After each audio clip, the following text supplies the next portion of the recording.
l'indépendance des États, ainsi qu'au règlement pacifique des différends tels que prescrits par la Charte des Nations Unies. La Côte d'Ivoire votera donc pour la paix. Elle la défendra partout contre la guerre, contre la raison du plus fort. Nous devons en effet avoir toujours à l'esprit la responsabilité impérieuse qui nous incombe de laisser aux générations futures plus que nous n'avons reçu des générations précédentes.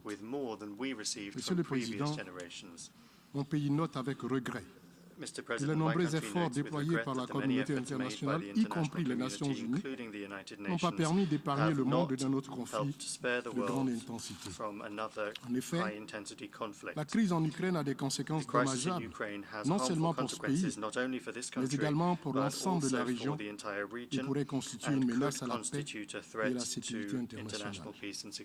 Ma délégation est donc vivement préoccupée par l'enlisement déplorable du conflit en Ukraine qui nous éloigne des buts et principes auxquels nous avons librement consenti en tant qu'État membre des Nations Unies. En réaffirmant son attachement à l'intégrité territoriale de l'Ukraine dans ses frontières internationalement reconnues, la Côte d'Ivoire voudrait inviter toutes les parties à un cessez-le-feu immédiat en vue de sauver des vies et de donner une chance au dialogue, un dialogue franc, un dialogue sincère. Ce silence des armes est crucial pour renouer avec la diplomatie en vue de mettre un terme à cette guerre inacceptable. Monsieur le Président, la délégation est en outre fortement préoccupée par les chiffres élevés communiqués par le Haut Commissariat aux réfugiés sur les décès et sur les personnes déplacées qui fuient les combats en Ukraine. Elle exhorte par conséquent les parties au conflit au respect du droit humanitaire et à faciliter l'accès de l'aide aux populations dans le besoin. Nous lançons également un vibrant appel à la communauté internationale, y compris aux acteurs humanitaires, afin qu'elle mobilise les moyens nécessaires en vue d'apporter une assistance aux populations en détresse, tant en Ukraine que dans les pays d'accueil de nombreux réfugiés. Monsieur le Président, mon pays a appris que des personnes d'origine africaine, fuyant la terreur qui s'abat sur l'Ukraine, sont l'objet de brimades ou de traitements apparemment racistes. Si ces informations étaient avérées, il y aurait des raisons de se poser des questions légitimes sur cette attitude pour le moins discriminatoire et inhumaine. C'est le lieu d'inviter les ressortissants des pays amis qui s'adonnent à ce comportement à faire preuve de plus de retenue, de tolérance et d'un surcroît d'humanité dans ces moments de défi pour toute la communauté internationale. Pour conclure, la Côte d'Ivoire voudrait renouveler son plaidoyer en faveur d'un cessez-le-feu immédiat afin que s'engage sans délai le dialogue, instrument privilégié de résolution pacifique de tout différend, tel que préconisé par la Charte des Nations Unies. Le premier président de la Côte d'Ivoire indépendante, Félix Faure-Bagné, disait si justement à propos du dialogue, et je cite, « Dans la recherche de la paix, de la vraie paix, de la paix juste et durable, on ne doit pas hésiter un seul instant à recourir avec obstination au dialogue. Le dialogue est certainement l'arme des forts et non celle des faibles. » Fin de citation, je vous remercie.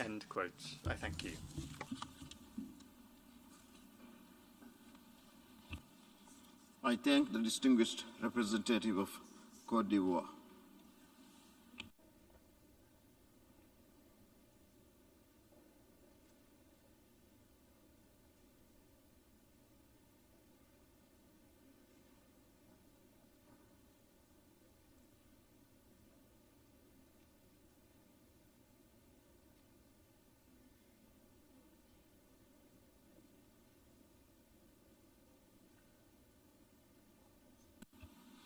I now give the floor to the distinguished representative of Republic of Moldova.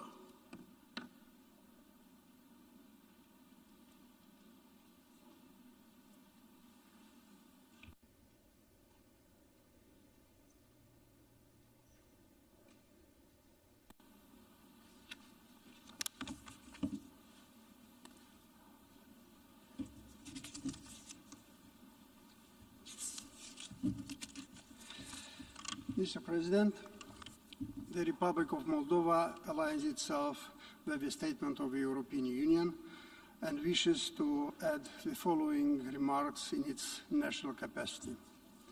Excellencies, the Republic of Moldova was among the 81 co-sponsors of the draft resolution that could not be passed by the Security Council.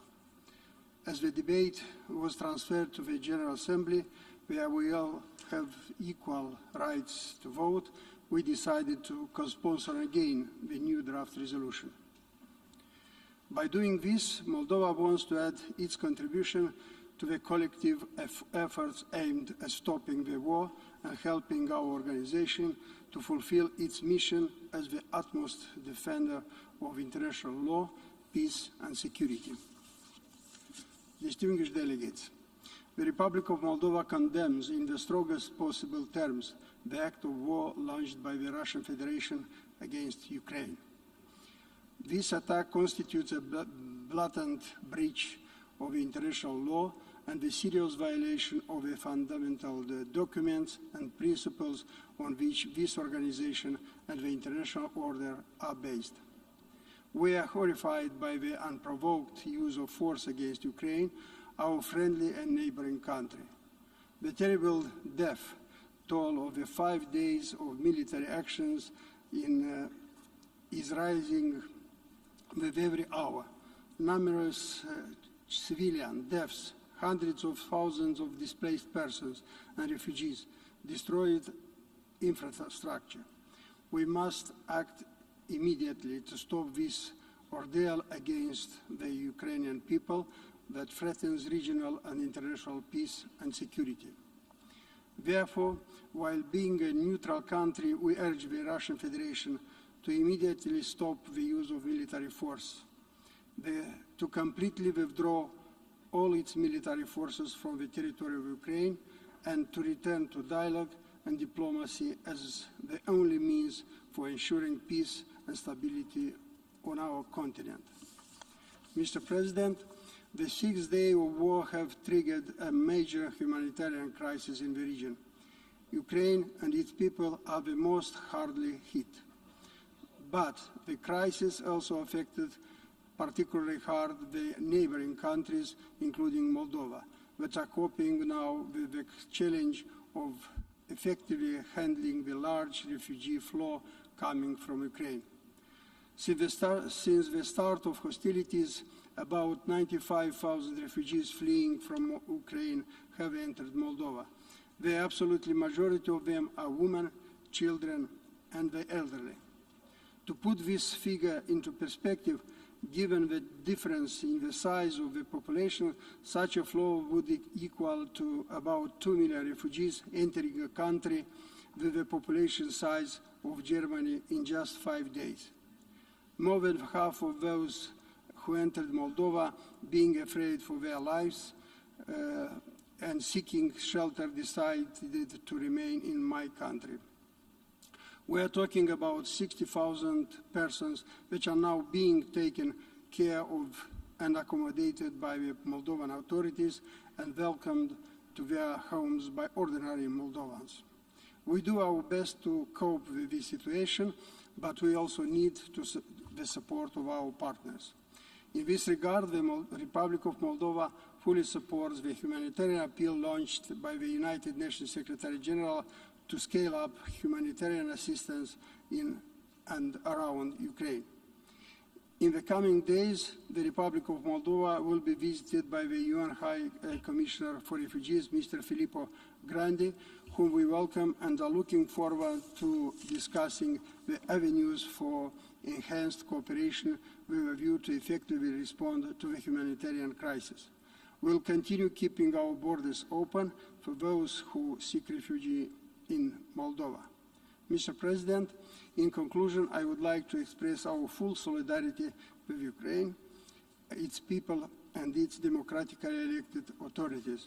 The Republic of Moldova reiterates its strong and unwavering support for the independence, sovereignty, and territorial integrity of Ukraine within its internationally recognized borders. Thank you. I thank the distinguished representative of the Republic of Moldova.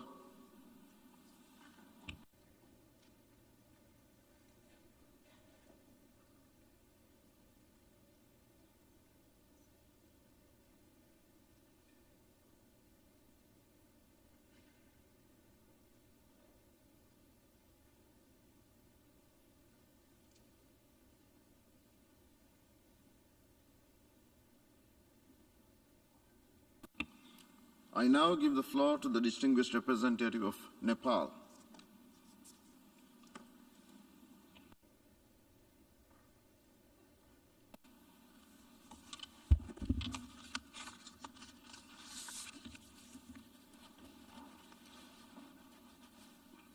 Mr. President, Excellencies, distinguished delegates, at the outset, I'd like to thank you, Mr. President, for convening this emergency special session of the General Assembly. Truly a global parliament with 193 member states to deliver on its urgent responsibility to maintain international peace and security in general, and to restore peace in Ukraine in particular. Nepal is deeply concerned with the deaths and human sufferings in Ukraine and calls for an urgent cessation of hostilities and violence. We call on all parties concerned to exercise maximum restraints to de-escalate the tension immediately.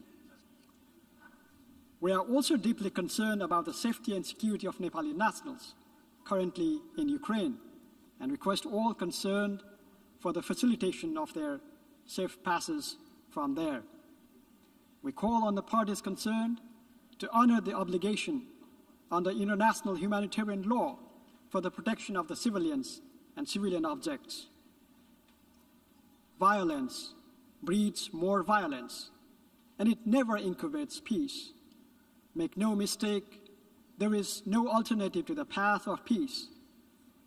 Diplomacy and dialogues are the only pathways to restoring and building lasting peace. My delegation welcomes starting of direct talks between the parties concerned. We urge both sides to resume and continue to engage in dialogue with utmost sincerity and commitment to peace and find a durable political solution at the earliest. Nepal views that the principle of sovereignty and territorial integrity as enshrined in the UN Charter are sacrosanct and must be fully respected by all member states, irrespective of their economic prowess or military might. We oppose any threat or use of force against the territorial integrity or political independence of any sovereign country under any pretext or circumstances.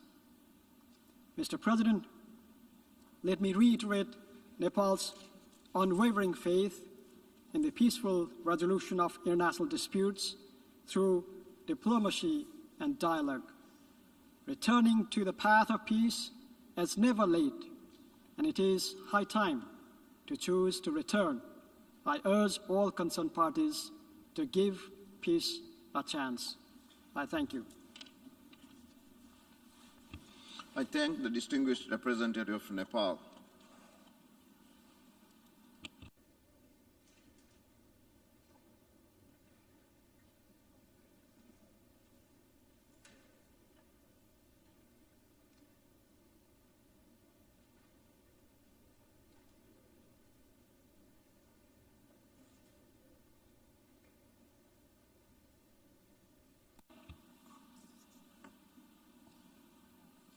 I now give the floor to the distinguished representative of Grenada.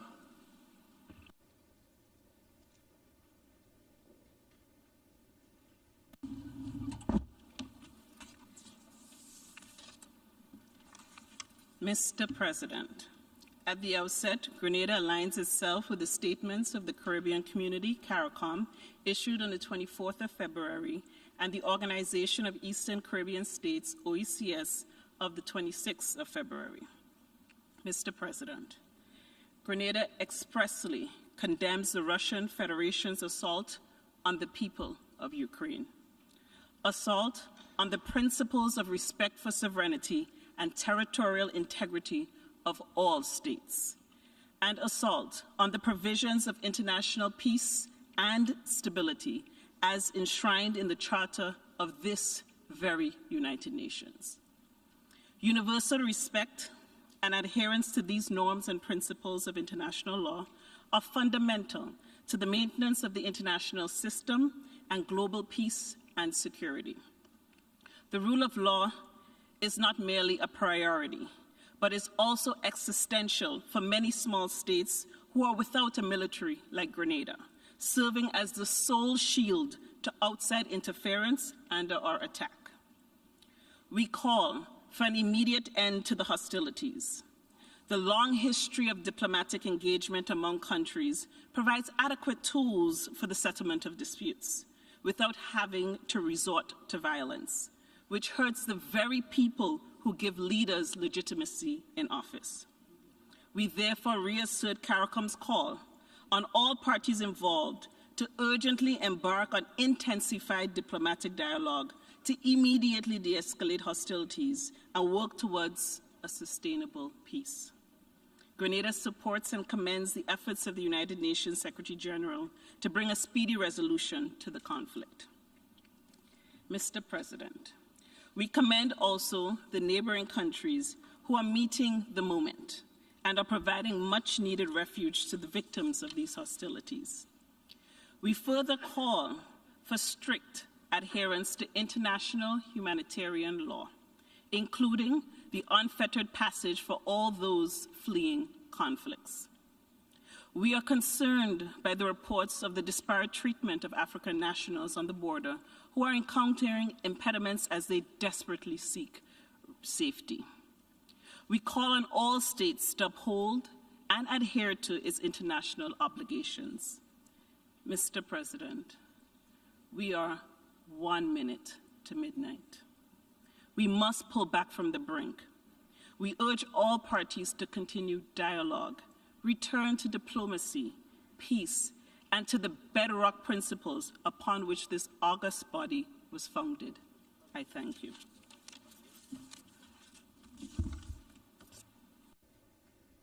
I thank the distinguished representative of Grenada.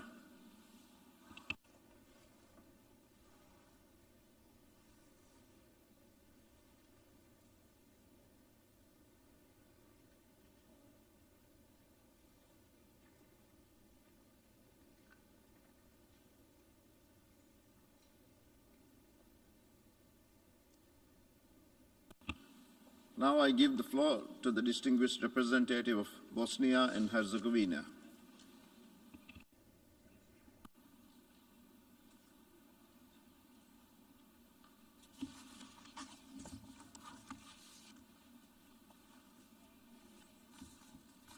Mr. President, Excellencies, dear colleagues, Bosnia-Herzegovina allied itself with European Union statement. I will make following remarks in my national capacity.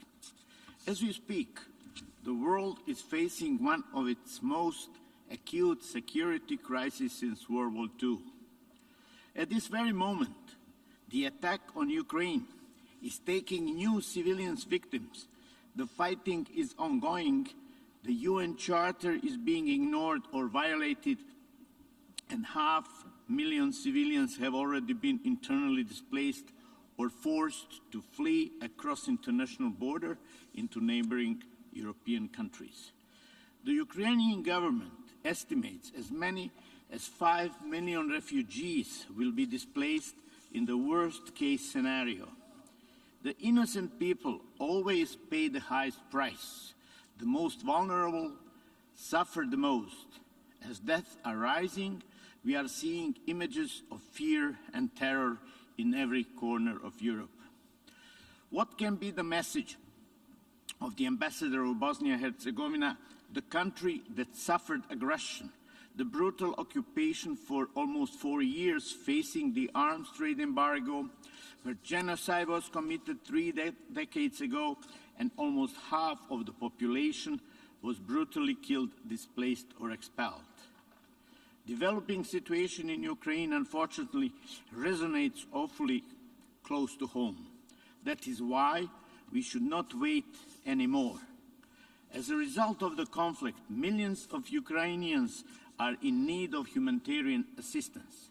We call on both sides to respect international humanitarian law and guarantee unhindered and sustained access for humanitarian actors, including UNHCR and other UN agencies, as well as national and international NGOs who all help people in need. The people of Bosnia-Herzegovina recognize the brave women and men of Ukraine fighting for their sovereignty and freedom. Bosnia-Herzegovina remains committed to the sovereignty and territorial integrity of Ukraine, as we do for every member state of the United Nations. That is the foundation of our UN Charter that we did not expect to be challenged in this brutal way, but one of the founding members and creators of this very organization. And permanent members of the Security Council have a particular responsibility in upholding the Charter. Russia's aggression against Ukraine has severe global implications. Non-compliance with the fundamental principles of international law, the UN Charter and basic principles of international relations directed towards another state is a very serious concern. These rules apply to all. We call on all international organizations, especially the International Court and tribunals, to closely monitor the developments on the ground and to assess any violation of international law, including international humanitarian law. The Security Council, which according to the UN Charter has the obligation and general powers to maintain the international peace and security, has unfortunately, in this case, failed so far. Negotiating peace must continue to be objective over any military solution to the crisis. We reiterate the Secretary General call for immediate cessation of hostilities and start of bilateral negotiation for a peaceful resolution of the conflict, in line with the UN Charter. We have been given a little hope as the first attempt for bilateral negotiation between the representatives of Ukraine and the Russian Federation started yesterday. I'm hopeful that all sides will be able to put an additional effort to stop the bloodshed and return to negotiating table as soon as possible. Mr. President, we are facing an unprecedented international situation where the use of nuclear weapons is becoming an option. We are, as a global community, ready to put the generation of children before this challenge. Have we, as the United Nations, sourced all available means in accordance with the UN Charter, including Chapter 7, that enables the Security Council to take coercive action with respect to the threat of the peace, breaches of the peace, and acts of the aggression? It's my hope that the United Nations will not wait long and let many more civilians and innocent people suffer and be killed, displaced or expelled, before taking appropriate action to end this brutal bloodshed, as it was the case in my own country 30 years ago. At the end of this session, the UN will vote on the draft resolution condemning the Russian aggression on Ukraine. Bosnia-Herzegovina will vote yes and invite all member states to do so. I thank you. I thank the distinguished representative of Bosnia and Herzegovina.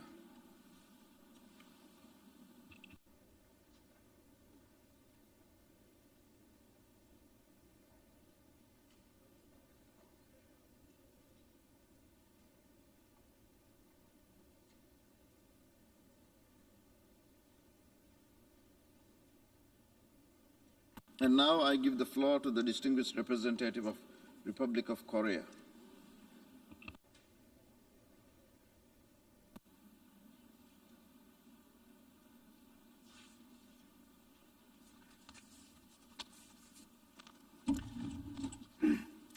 Mr. President, Mr. Secretary General, we are gathered here today at one of the darkest times in recent history.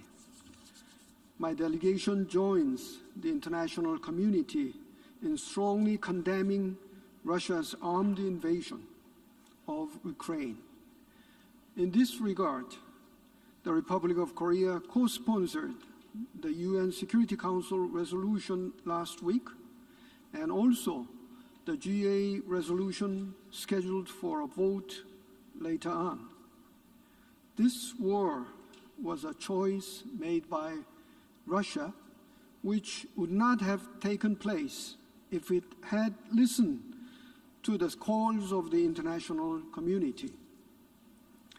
We condemn any act that seriously undermines the sovereignty, independence, and territorial integrity of any member state.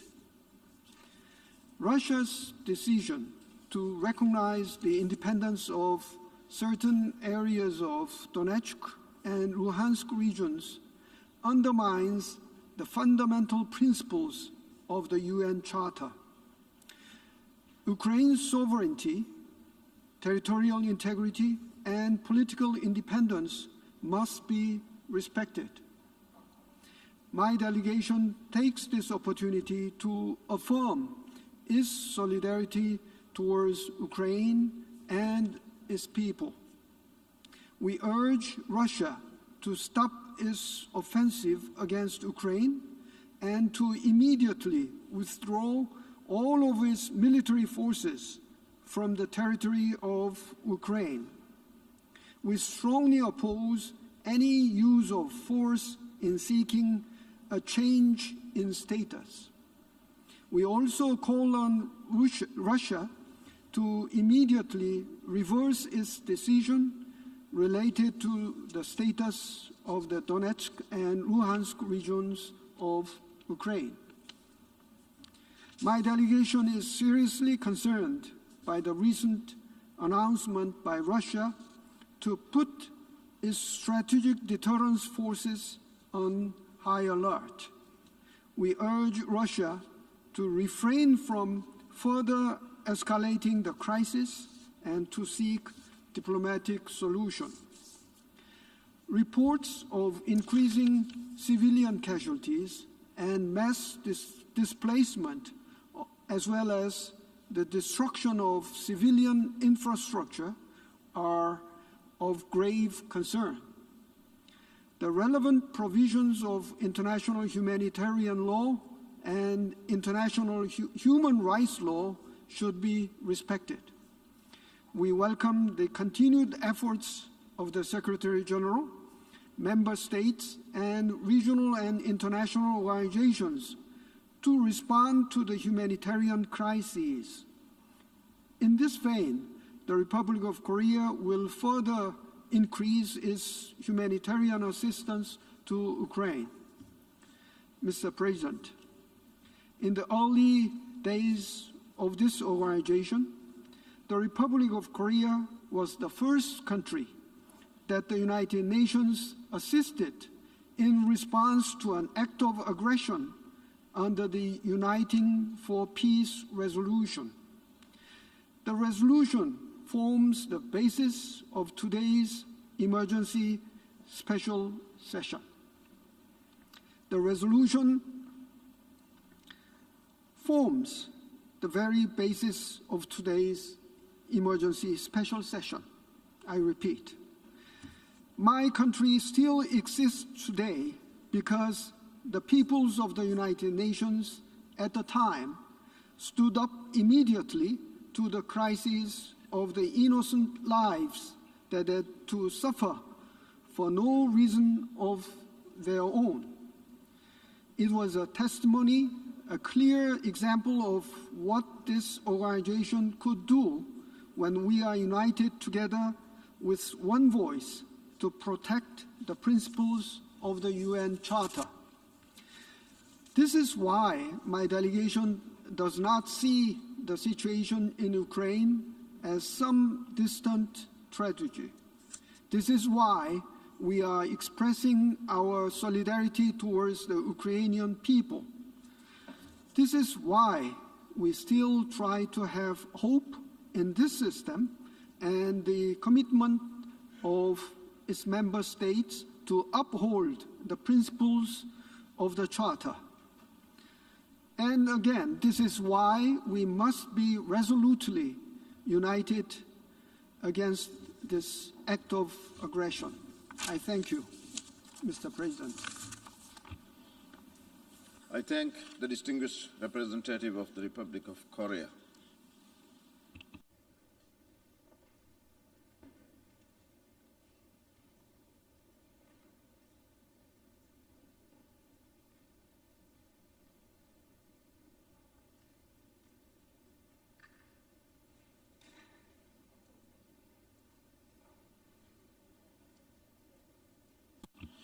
I now give the floor to the distinguished representative of Trinidad and Tobago.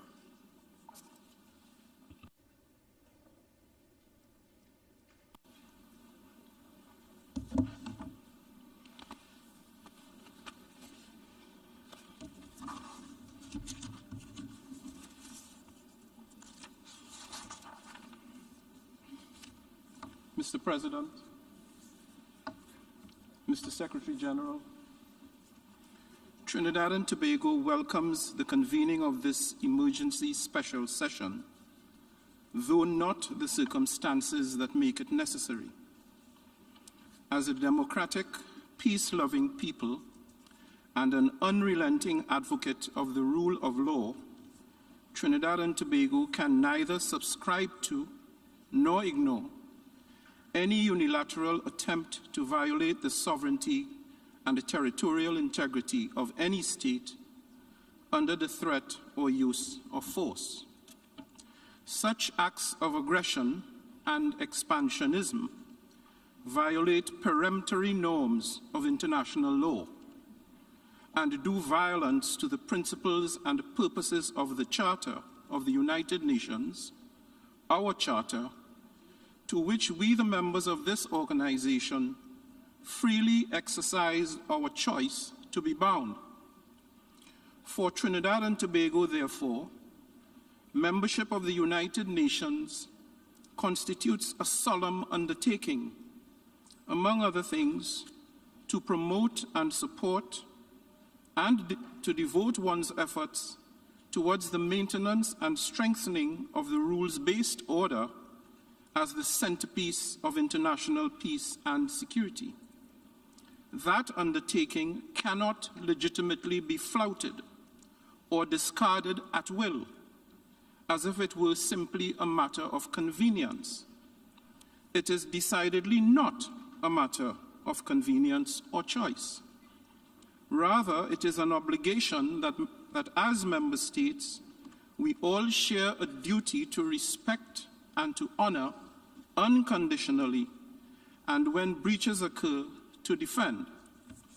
The violation of Ukraine's internationally agreed borders and its territorial integrity constitute a real threat to international peace and security and creates a dangerous precedent inimical to the vital security interests of small states like mine.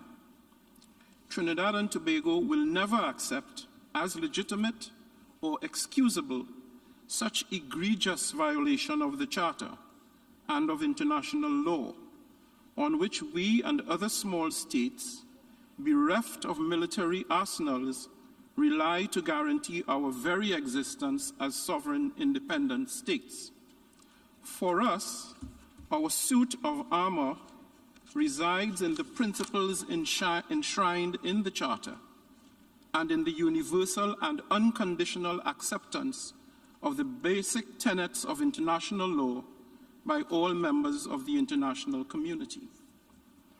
Mr. President, Trinidad and Tobago therefore condemns the ongoing unilateral military aggression committed by the Russian Federation against the state and people of Ukraine, and calls upon Russia to immediately abandon this action, recall its troops without any conditions, and to return genuinely to the path of dialogue and diplomacy in good faith in order to reduce tensions and to create an atmosphere conducive to resolving the conflict.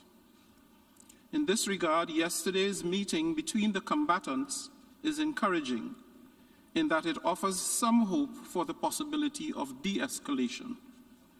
That process warrants our attention and support, as frank and meaningful dialogue offers the only prospect of avoiding further escalation that will surely result in additional loss of life, further increases in the already tumultuous human displacement currently occurring, and intensify the destruction of livelihoods and property. Mr. President, Trinidad and Tobago received with deep concern and distress yesterday the announcement by the prosecutor of the International Criminal Court that based on the evidence gathered thus far, there is a sufficient basis to launch a formal investigation into the alleged commission of war crimes and crimes against humanity on the territory of Ukraine. The prosecutor's findings must be worrying to all who accept the sanctity of international human rights and of international humanitarian law. While it is not for us to make any pronouncements on either the course or indeed the outcome of the prosecutor's investigation, Trinidad and Tobago expresses its continuing confidence in the will and capacity of the court to execute its mandate in a just, independent, and impartial manner. In closing, Mr. President, while standing in solidarity with the government and people of Ukraine, Trinidad and Tobago calls upon both parties to summon the will to ensure their full compliance with their obligations under international humanitarian law and international human rights law. I thank you. I thank the distinguished representative Trinidad and Tobago.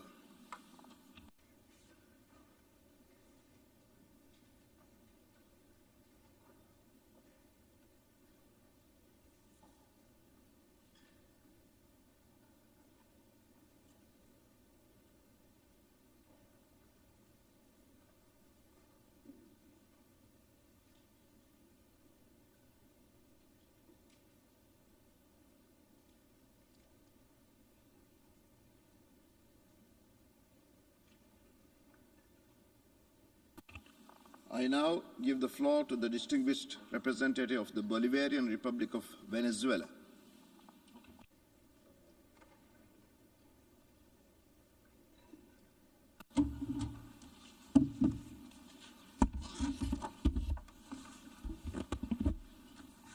Señor Presidente, Mr. President, como miembro fundador de las as a Naciones Unidas, founding member of the United Nations, la República Bolivariana de the Bolivarian Venezuela Republic of es un firme Venezuela defensor de los is a principios y firm propósitos defender of the consagrados en la purposes and Carta principles Fundacional de nuestra enshrined in the organización, founding charter of así our como de las normas organization, del derecho as well as internacional. in norms of international Señor law. Presidente, Mr. la President, situación en Ucrania the ha situation sido in un asunto Ukraine has ampliamente been debatido en los broadly últimos años. debated in recent Al abordar years. esta cuestión, In addressing nuestro this país, matter, our fiel a su country, diplomacia de paz, faithful to our ha diplomacy apostado a la of peace, resolución has pacífica called de for a cualquier peaceful diferencia que settlement pueda of existir en la any región de Europa dispute del Este. which might exist Con in ese the Eastern espíritu, European region. votamos en el año In that spirit, 2015 in en nuestra 2015, condición de miembro as no a permanente del non-permanent Consejo de member of the Seguridad Security Council, por la we resolución voted in favor of 2202 Resolution que hizo suyo el 2202, paquete de medidas the para la package of aplicación de measures los for the acuerdos de Minsk. implementation of the Minsk En ese año agreements.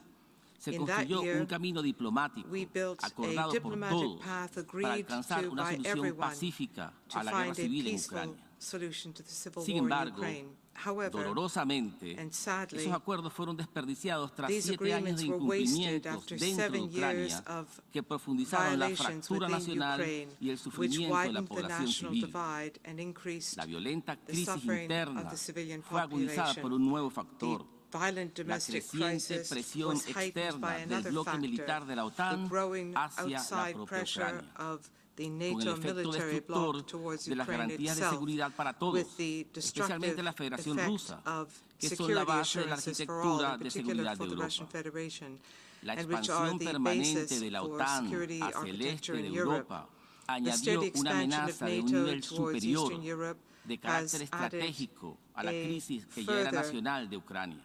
threat, Así las strategic cosas, in nature, to the estamos national viviendo hoy crisis in una crisis Ukraine. en 3 Today niveles we are con seeing a lamentables crisis pérdidas at 3 humanas levels with y regrettable cuyos loss of desarrollos human en el life terreno and the están developments cambiando a on the gran ground are velocidad. changing at Lo a que high rate surgió of como la speed. violenta fractura nacional de Ucrania escaló a un nivel What superior arose y as a desencadenó una violent crisis national militar divide in internacional. Ukraine has En escalated estos momentos, into a menos an de una international semana de military iniciado el crisis. conflicto, transitamos Currently, less than a peligrosamente, week casi since the sin darnos onset cuenta, of the conflict, hacia we are un heading tercer dangerously nivel, towards a third el level. recalentamiento entre cuatro potencias That is, an nucleares escalation que al between alterar sus four equilibrios nuclear estratégicos de powers, seguridad y which, in pretender changing desestabilizar a una de ellas, strategic security en este balances and caso la attempting to Federación destabilize Rusa, one of puede them through an economic desencadenar un blockade, in this conflicto de case the Russian proporciones Federation, mundiales.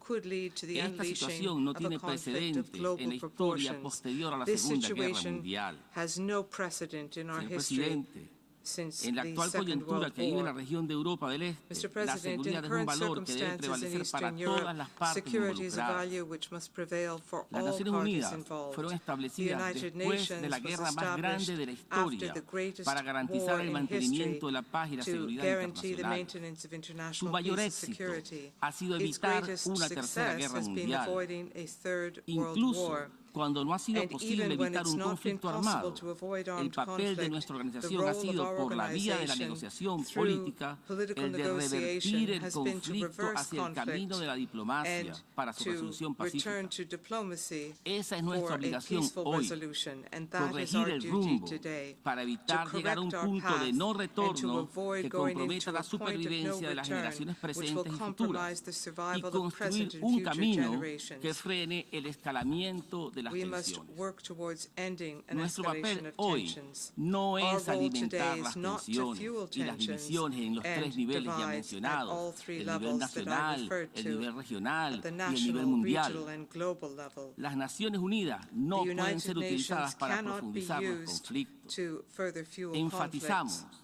que We esta es la emphasize the única fact institución that en this el is the mundo only con la institution capacidad, in the world with la the capacity, experiencia the y los experience, instrumentos and the necesarios instruments para alcanzar required el arreglo to pacífico de las achieve a peaceful controversias settlement en la of magnitud que disputes enfrentamos hoy, of the cuál es la magnitude we are creciente amenaza witnessing de un today. conflicto mundial entre There is a potencias growing nucleares. threat of a Es global por todo lo conflict anterior between nuclear que, para powers. salir de este Because of all of laberinto en this, que nos and in order encontramos to hoy, get out of this labyrinth hacemos un we are llamado a in esta today, Asamblea General we appeal y a to los this miembros General Assembly responsables and de la to comunidad responsible internacional members of the a international abordar estas community crisis to en address sus this tres niveles crisis de manera at three balanceada y levels con suma in a cautela balanced fashion en aras de and evitar very profundizar las cautiously divisiones. so that we En avoid este furthering orden, divisions. rechazamos la We aplicación de therefore medidas reject the coercitivas implementation unilaterales of y de unilateral retaliación and bajo su retaliatory forma coercive económica, comercial measures o financiera, for pues economic, commercial, or intensificarán la financial crisis purposes y because they will prolongarán el intensify the conflicto. crisis and prolong Cuando la the humanidad sigue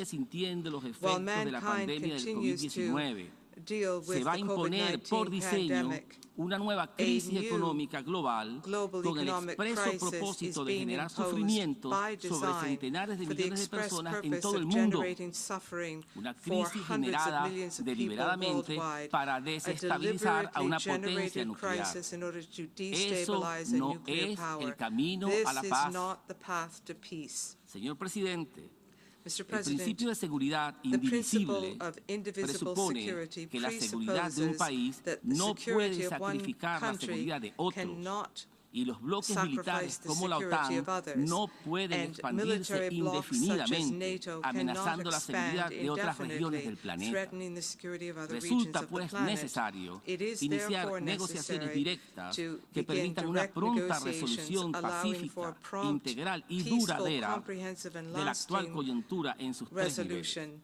y of the donde se current tomen en cuenta las circumstances at all three preocupaciones de todas las levels, partes and where the concernidas. concerns of all parties Por una parte, concerned are un taken diálogo into político account. entre Rusia y Ucrania, Political dialogue y a between cuyos Russia efectos and damos la Ukraine. bienvenida a los And on recientes that point, we contactos welcome the en recent Belarus. contacts Y in por otra, Belarus. And on the conversaciones other, directas y en direct igualdad de talks condiciones on an entre equal Rusia y footing la OTAN, between Russia que and permitan NATO, construir un which mecanismo will de allow seguridad for the europeo building equilibrado, of a efectivo y sostenible.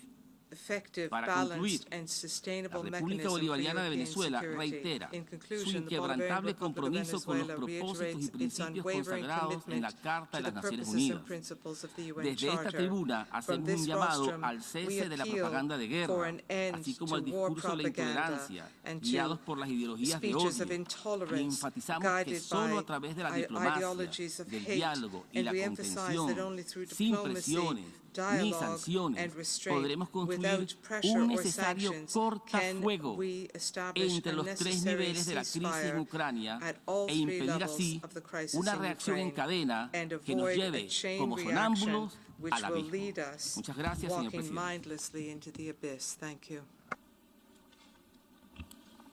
I thank the distinguished representative of the Bolivarian Republic of Venezuela.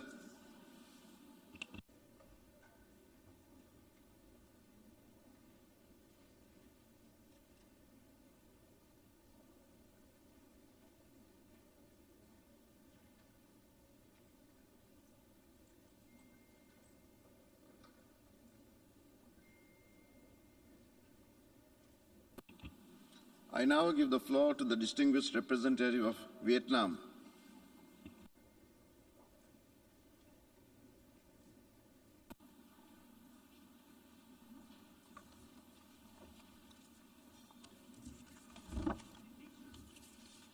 Mr. President, Mr. Secretary General, Excellencies, more than 70 years ago, the founders of the United Nations instilled into the Charter their hope and aspiration to save succeeding generations from the scourge of war.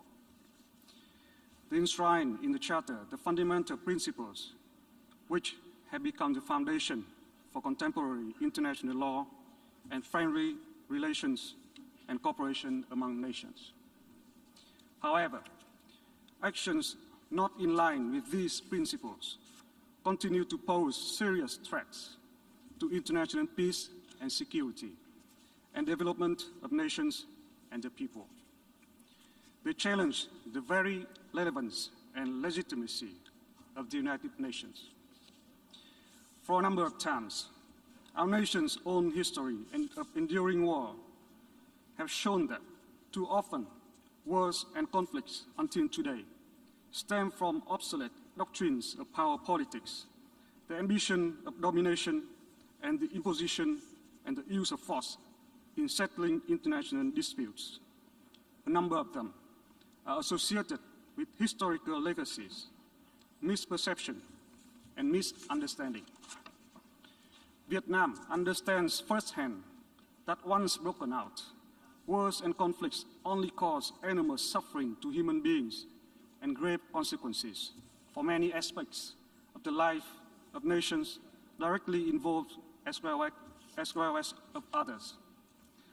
Against this backdrop, Vietnam has time and again underscored the importance of respect for international law and the UN Charter. All international disputes should be resolved by peaceful means based on the fundamental principles of international law and the United Nations Charter. These include the principles of sovereignty, equality, respect for the political independence and territorial integrity of states, non-interference in internal affairs of states, and refrainment from the threat or use of force. All states, large and small, must adhere to these fundamental principles. Vietnam, therefore, has been extremely concerned over the ongoing armed conflict in Ukraine, a sovereign member state of the United Nations. Vietnam and other ASEAN member states issued a statement on this matter on the 26th February 2022. It is imperative now to exercise utmost restraint and immediate cease the use of force to avoid further casualties and losses, especially those of civilians. We call on all concerned parties to de-escalate tension, resume dialogue and negotiation through all channels, with a view to achieving long-term solutions that take into consideration the interest and concern of all parties. In accordance with international law, in particular, the respect for sovereignty and territorial integrity of states. Such a solution will put an end to the ongoing sufferings and make major contribution to peace, security, and development in Europe and the world at large. In this regard, we take note of the meeting between the delegations of Ukraine and the Russian Federation yesterday and look forward to continued engagement by relevant parties and early results from the negotiations. At the same time, it is of critical importance to safeguard the safety, security of the people and indispensable civilian infrastructure in line with international humanitarian law. To create a favorable environment for such objectives, we call on the international communities, countries in and beyond the region to continue their support for and facilitation of dialogue among parties. We encourage greater efforts to scale up humanitarian assistance for civilians and command operations by the UN and other partners in the last few days to assist people on the ground, including refugees. It is also essential to ensure safety and security for all foreign nationals living in Ukraine, including Vietnamese nationals, as well as the facilitation of their evacuation. I thank you.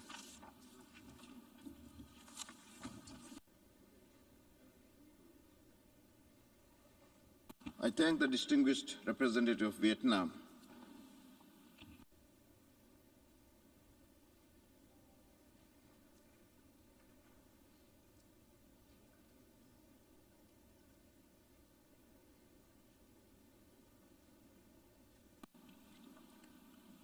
I now give the floor to the distinguished representative of Argentina.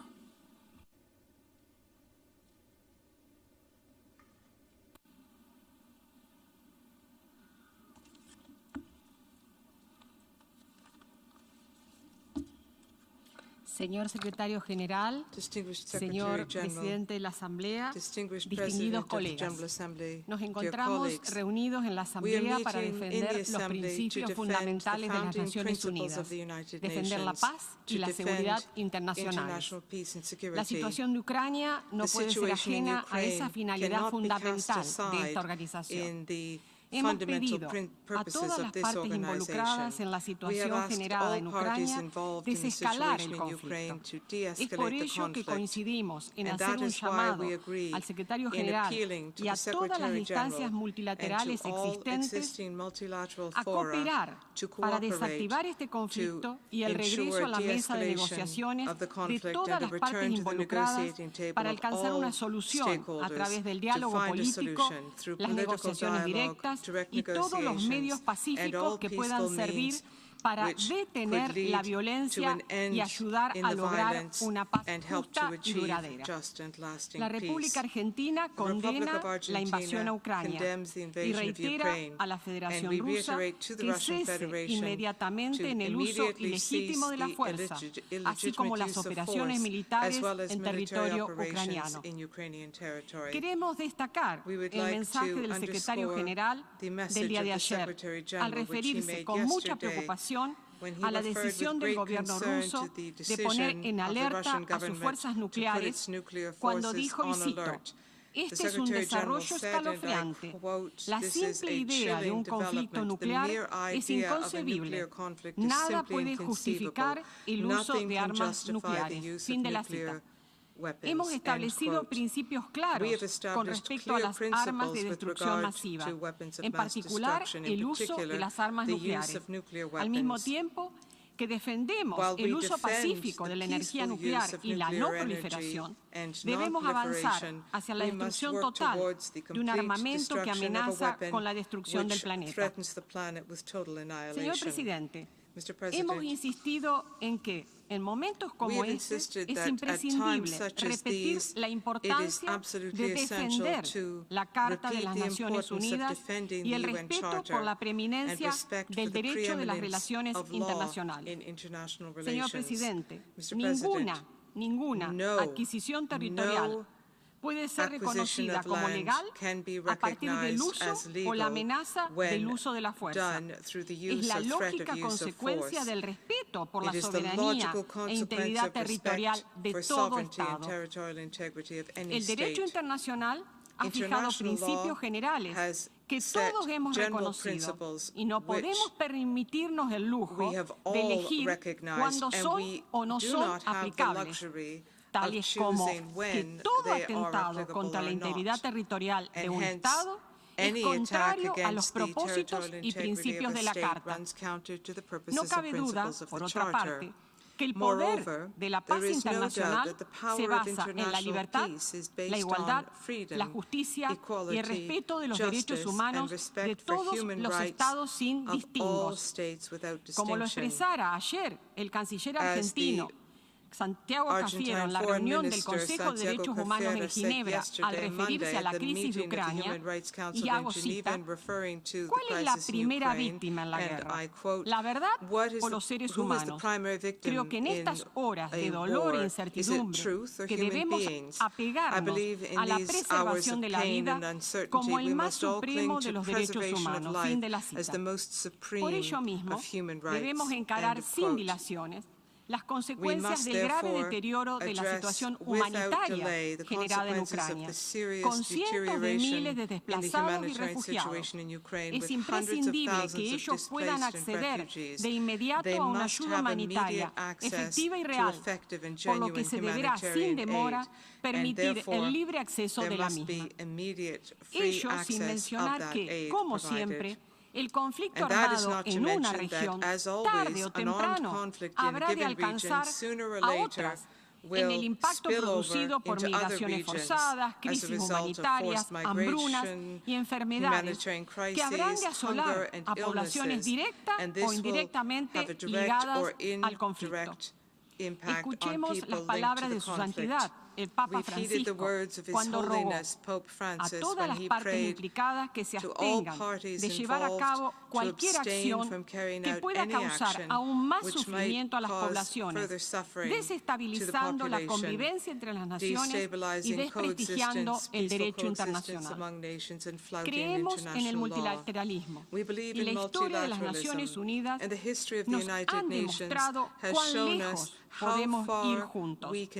Sabemos que no existe otra vía para afrontar los desafíos que esperan a la humanidad a la vuelta de la esquina.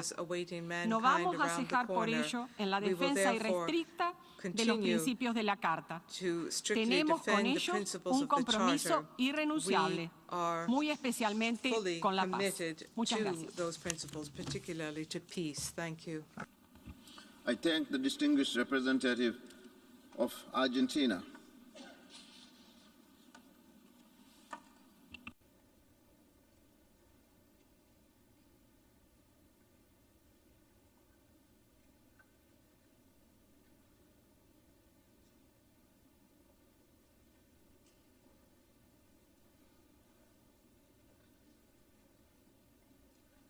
I now give the floor to Her Excellency Annalina Berbak, Federal Minister for Foreign Affairs of Germany.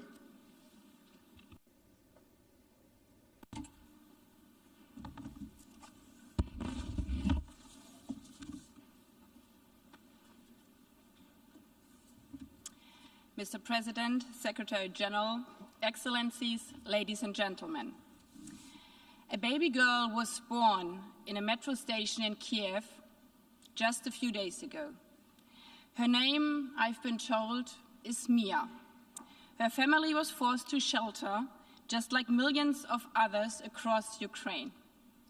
Shelter from bombs and rockets, from tanks and grenades. They live in fear, they live in pain. They are forced to separate from their loved ones because of Russia launching a war of aggression against Ukraine. Ladies and gentlemen, I believe today's vote is about Mia. It's a vote about the future of our children. It's about a future that is our choice. I'm standing here in front of you as my country's foreign minister, but I'm also standing here as a German who had the immense privilege of growing up in peace and security in Europe. After the end of the Second World War, after a ruthless war that was launched by Nazi Germany, the United Nations was founded 76 years ago to maintain peace and security. It was founded, as it says in the Charter, to save succeeding generations from the scourge of war, to save generations like mine, but also generations like Mia's. The principles of the United Nations provide the framework for our peace, for an order that is based on common rules, on international law, on cooperation, and on the peaceful settlement of conflict. Russia has brutally attacked this order. And that is why this war is not only about Ukraine, not only about Europe, but about all of us. Russia's war marks the dawn of a new era. It's a watershed moment. Yesterday's certainties are gone. Today we face a new reality that none of us choose. It's a reality that President Putin has forced upon us. Russia's war is one of aggression, and it's based on lies. They were repeated again by Foreign Minister Lavrov at the Human Rights Council today in Geneva.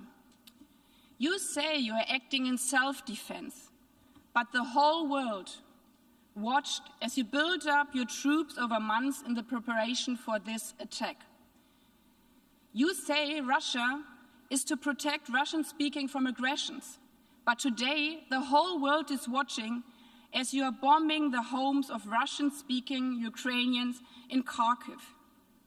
You say Russia is sending peacekeepers, but your tanks are not carrying water. Your tanks are not carrying nutrition for babies. Your tanks are not carrying peace. Your tanks are carrying death and destruction. In fact, you are abusing your power as a permanent member of the Security Council. Mr. Lavrov, you can deceive yourself, but you won't deceive us. And you won't deceive our people, and you won't deceive your own people. Ladies and gentlemen, Russia's war marks a new reality. It requires each and every one of us to take a firm and responsible decision and to take a side. My country is stepping up its support to Ukraine for medicine, for food, humanitarian goods, and shelter to refugees. So are many of us here today, and I applaud you for it. We know that there are rumors spreading also today in this room that people fleeing from Ukraine who are of African origin are being discriminated against at the US-EU borders. I was in Poland this morning, and together with my Polish and my French colleagues, we made it very clear. Every refugee must receive protection, no matter what their nationality, no matter what their origin, no matter of the color of their skin. We have decided to support Ukraine also militarily, to defend itself against the aggressor in line with Article 51 of our Charter. Germany is deeply aware of its historic responsibility. That's why we are and will always be committed to diplomacy and seeking out peaceful solutions.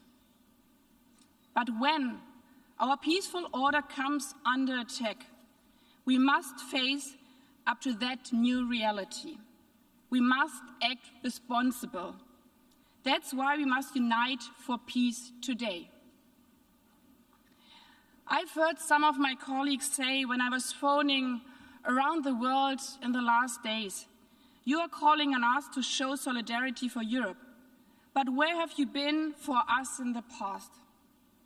And frankly speaking, I want you to tell, I hear you. We hear you. And I truly believe we should always be willing to critically question our own actions, our past engagement in the world, and I'm willing to do so. But this is about now. This is about families sheltering in subway stations because their homes are being bombed. What's at stake is the life or death of Ukrainian people. What's at stake is Europe's security. What's at stake is our common charter of the United Nations. Almost every country represented here in this room has a larger or more powerful neighbor. This is about all of us, ladies and gentlemen. That's why I urge all of you to unite for peace and to vote yes to the resolution before us. If you are neutral in a situation of injustice, you have chosen the side of the oppressor. That's how Bishop Desmond Tutu once put it. Now we all have to choose between peace and aggression, between justice and the will of the strongest, between taking action and turning a blind eye. When we go home after our vote, each and every one of us will have to face our children, our partners, our friends, our families at our kitchen tables. It is then when each and every one of us will have to look them in the eye and tell them what choice we made.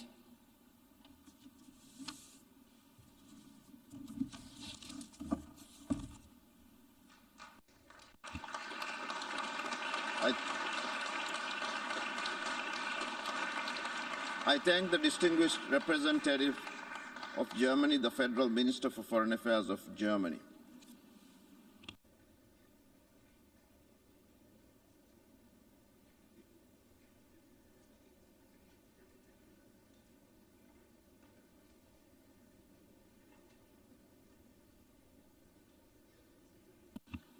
I now give the floor to the distinguished representative of Thailand.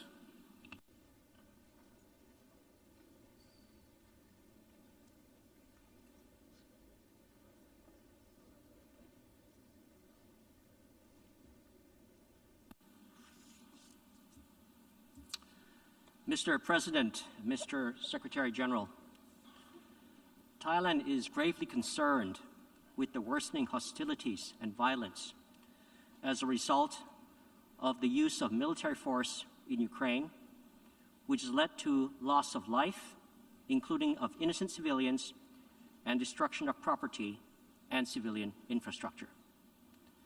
The ASEAN foreign ministers issued a statement on the situation in Ukraine on 26 February 2022. Since then, armed hostilities continue and casualties, including those of civilians, continue to rise. The humanitarian situation of refugees and those fleeing fighting is particularly worrying. Thailand commends Ukraine's neighboring countries and other states for their prompt actions in mobilizing assistance to those in pressing humanitarian needs. On our part, Thailand shall do our utmost in addressing the urgent humanitarian needs of the affected citizens directly and in partnership with like-minded international organizations. Thailand adheres to the principles enshrined in the United Nations Charter and international law, in particular, respect for the sovereignty, territorial integrity, and political independence of states, and refraining from the use of force or threat of use of force against another state. We thus call for the immediate cessation of violence and armed hostilities. The escalation of the situation will cause wider impacts for the world, aggravate humanitarian conditions, and threaten the well-being of the global economy, hampering the fragile recovery from the COVID-19 pandemic. Thailand thus renews our call for dialogue and negotiations in order to find a peaceful settlement and sustainable solution through the United Nations, regional mechanisms, and other mutually acceptable modalities. In this regard, we welcome the recent efforts at bilateral talks between the parties concerned and look forward to them bearing fruitful results. As a peace-loving country, Thailand has an abiding faith in the goodwill among nations and the compassion of humanity. We will therefore continue to hope that the path of peace, reconciliation, and good neighborliness will ultimately prevail. Thank you.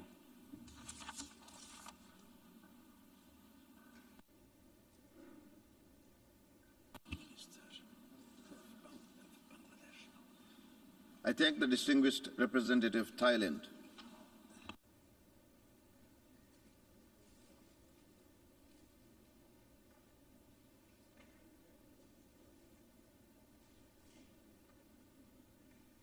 I now give the floor to the distinguished representative of Niger.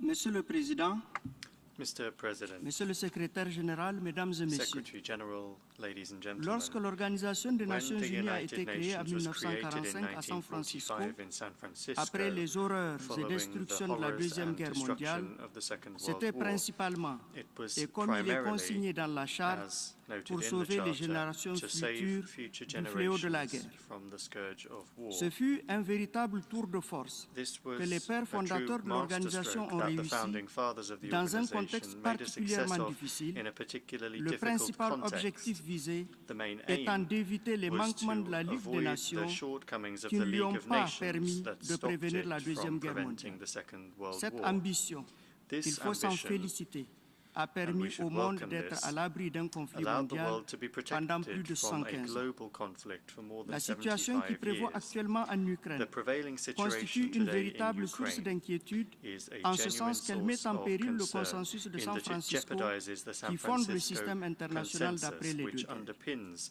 La the crise en Ukraine post-World War constitue à international n'en pas system. douter un test The majeur pour la crisis in viabilité Ukraine du is système à undoubtedly a protéger major test for et the à donner des viability of the garanties de system, sécurité of its ability aux to nations les protect plus grandes and to give comme les plus security petites. guarantees to the smallest and Fermement the attaché à largest la nations. défense des principes et idéaux de Firmly la Charte committed de to San defending the Francisco, principles and le ideals of the Niger San réaffirme Francisco par ma voix Charter.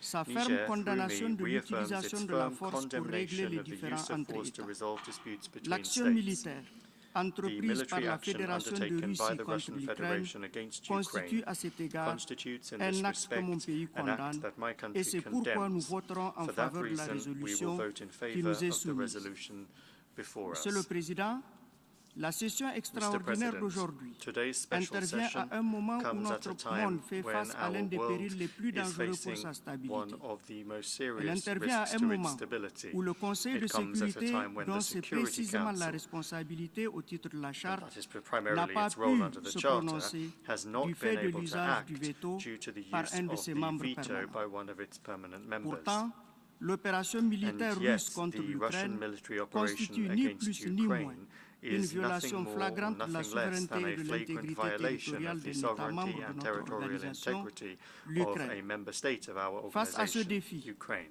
nous devons tout Faced mettre with en this œuvre challenge, we pour must do sauver la everything we paix à tout can prix. to save peace at Les any violences en cost. cours, dont les victimes The sont en violence that is majorité des currently femmes et des underway, the enfants, victims of which are doivent primarily cesser women and et les children, conditions must du end, règlement and the pacifique de cette conditions for a crise peaceful doivent settlement of être this créées crisis must pour be permettre le created triomphe to de cette ensure paix. that this peace can triumph. La paix dans cette région du monde Peace in this doit region of the dépasser le world pacte de must go non-agression beyond qui a the prévalu non-aggression jusque-là pact that et had dont nous prevailed voyons thus far aujourd'hui les limites and of which we pour can now see devenir the un limits véritable to pacte become basé a sur une genuine pact coexistence based on fraternelle fraternal entre l'ensemble coexistence des États. between all À cet states. égard, In Nous this nous regard, réjouissons d'ores et déjà du démarrage annoncé des discussions directes entre les délégations ukrainiennes et russes et encourageons les parties à faire tous les compromis nécessaires pour qu'une solution juste et durable soit trouvée à cette crise. Aucune concession ne sera de trop pour éviter aux populations civiles des souffrances indues. Dans ce sens, les bons offices du secrétaire général seront une contribution aussi importante qu'inestimable. En ce moment où nous voyons des signes d'espoir, avec l'ouverture de ce pourparlers de paix, les partis doivent éviter les déclarations incendiaires et autres propos provocateurs ou triomphalistes, de nature à faire dérailler le processus diplomatique en cours. Plus important encore, elles doivent cesser les hostilités. Sur le plan humanitaire, nous apprécions la générosité des pays voisins de l'Ukraine envers les civils qui ont fui les affrontements de ces derniers jours et appelons les Nations Unies et toute la communauté des donateurs à redoubler d'efforts pour venir en aide aux populations affectées par les violences aveugles, que rien, absolument rien ne peut justifier. Les ressortissants étrangers, y compris les étudiants, doivent également recevoir la protection nécessaire et leur rapatriement, le cas échéant, doit être organisé en coordination avec les autorités de leur pays d'origine. Tout traitement discriminatoire à l'égard des ressortissants africains pris au piège en Ukraine doit être proscrit, car constituant une violation du droit international humanitaire. En ce moment où nous parlons de solidarité ici, et pour paraphraser un célèbre écrivain, il n'y a pas d'autre voie vers la solidarité humaine que la recherche et le respect de la dignité individuelle. Je voudrais pour conclure, Monsieur le Président, répéter que nous devons sauver la paix à tout prix. La paix que nous avons connue depuis plus de 115 ans, nous le savons aujourd'hui, loin d'être un luxe permanent, est un engagement permanent, une œuvre perpétuelle. Soyons à la hauteur de notre responsabilité historique en faisant preuve d'une volonté politique, du courage et de la vision nécessaires pour maintenir vivace la flamme de la paix pour le monde, allumée avec vaillance à San Francisco. Je vous remercie de votre aimable attention. I thank the distinguished representative of Niger.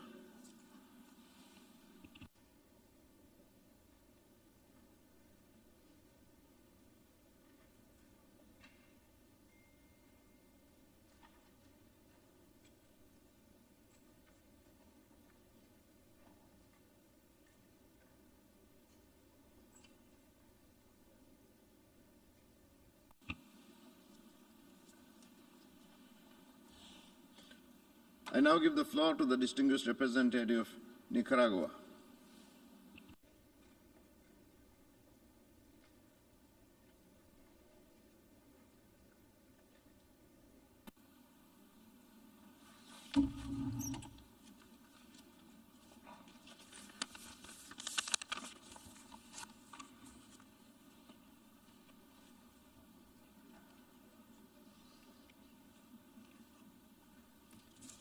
Señor Presidente, Nicaragua reitera su compromiso con el respeto a la soberanía, la integridad territorial y la seguridad de todos los países. Los Estados miembros debemos cumplir enfáticamente con los propósitos y principios de la Carta de la ONU. Esto aplica para todos los Estados miembros de Naciones Unidas. Urge la desescalada de las tensiones, teniendo siempre en cuenta los legítimos intereses de seguridad de todos los países de esa región y en particular de la Federación de Rusia y Ucrania, con el objetivo de garantizar la paz y la estabilidad a largo plazo en dicha región y más allá, tal y como lo establecen los acuerdos de Minsk. Nicaragua considera que las negociaciones entre Rusia y Ucrania son fundamentales para intensificar los esfuerzos diplomáticos y de esa forma garantizar la seguridad y la paz, guaranteeing security donde la and OTAN peace, se ha empeñado en while desconocer NATO has los acuerdos que en insisted on diferentes disregarding momentos the fueron agreements asumidos which con la have been Federación Rusa, adopted by the Russian luego Federation de la at disolución different moments de la in Unión time Soviética. following the dissolution of the Porque Soviet queremos la paz Union.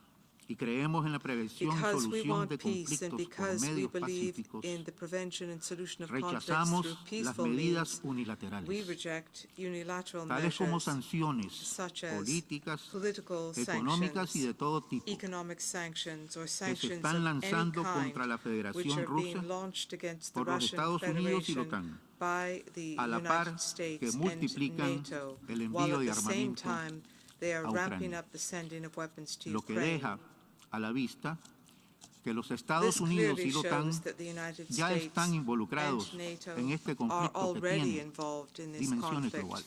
which has global dimensions. Toda esta escalada lo que hace es All this escalation alimentar does la guerra, is fuel war, con la dolorosa secuela de muertos, leaving heridos, in migraciones its wake masivas de familias death, que son casualties, and víctimas massive migrations of de las families políticas who are victims hegemonistas of these y que hegemonic ya están policies. provocando graves daños en la economía global, These policies are already having a siendo serious los impact pueblos on the del global planeta economy, víctimas de esta and the crisis, people of this planet que se viene a are the sumar a la victims of secuela this de la crisis, crisis which en is pérdidas yet de another vidas y crisis daños in the a la economía aftermath of provocada the por el loss virus of life and que ha damage impuesto due una to the pandemia economy a todos resulting los pueblos. from the virus which unleashed a Naciones pandemic on Unidas the world.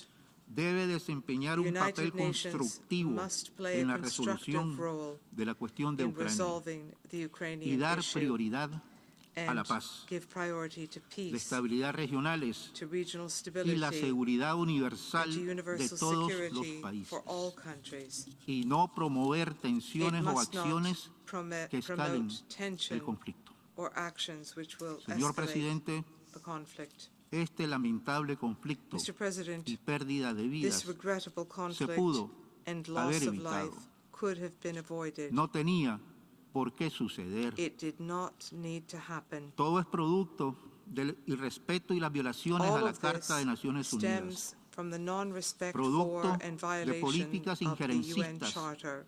en los It is asuntos a internos result de los of estados interventionist policies in que the dieron internal lugar al affairs golpe de of Estado en states, Ucrania which gave en el rise to the coup 2014 d'état in Ukraine y los in ataques y 2014, bombardeos contra la and the población attacks de and Donetsk bombings y against the Lugansk, people of Donetsk and provocando Lugansk, la muerte de miles de causing the personas. death of thousands of people. Este es un hecho This que no is a se puede fact olvidar. which cannot be forgotten. Ya es la hora, es el momento de evitar The time una has hecatombe come total to avoid y llamamos a la a OTAN, complete catastrophe, a Naciones Unidas and we call on NATO, y a la comunidad on the internacional United Nations and a on the alentar, international community respaldar con to firmeza encourage el and to diálogo respect y la firmly negociación dialogue para la and paz negotiation for peace entre la between Federación Rusa the y Russian Ucrania, Federation and Ukraine. que son los que tienen la autoridad y la They fortaleza are the two para alcanzar la countries paz with the authority and the estable, power duradera to y achieve segura stable, en esa región lasting, and de secure nuestro peace planeta. in this region of Por our lo planet. tanto, no es con políticas therefore, de doble rasero It is not o through estándares policies que of double fortaleceremos standards un that mundo we de will paz. strengthen and build a Es world con of unidad, peace, but solidaridad y rather hermandad through entre nuestros unity, pueblos. solidarity, and Es con brotherhood esfuerzos, among con políticas de peoples. paz y It is through desarrollo. policies of Es peace con and esfuerzos y development. soluciones It diplomáticas is through que lograremos la diplomatic paz efforts and y la solutions seguridad that we will internacionales. achieve international peace and Repetimos, security. y no es con políticas Let me say de doble again, it is rasero. not by applying policies of double Expresamos standards. nuestras condolencias a las familias We que en extend Ucrania our condolences han to sufrido the la pérdida families in Ukraine de seres who queridos. have lost loved ones. Igualmente, a las familias de And los we also soldados de express Ucrania condolences to the y de la, families of de la soldiers Federación from Rusa Ukraine and que the han Russian fallecido en Federation el conflicto. who have fallen Muchas in this gracias, conflict. señor Thank you presidente. very much, Mr. President. I thank the distinguished representative of Nicaragua.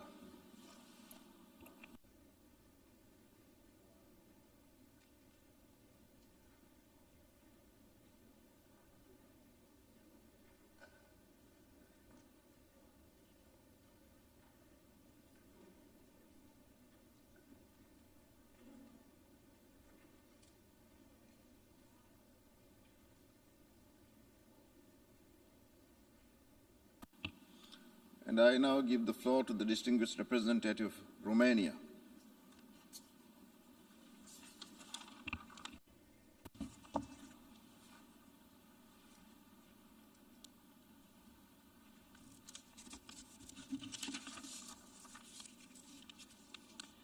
Mr. President, Romania aligns itself with the statement delivered by the European Union. I will now make a few remarks in national capacity.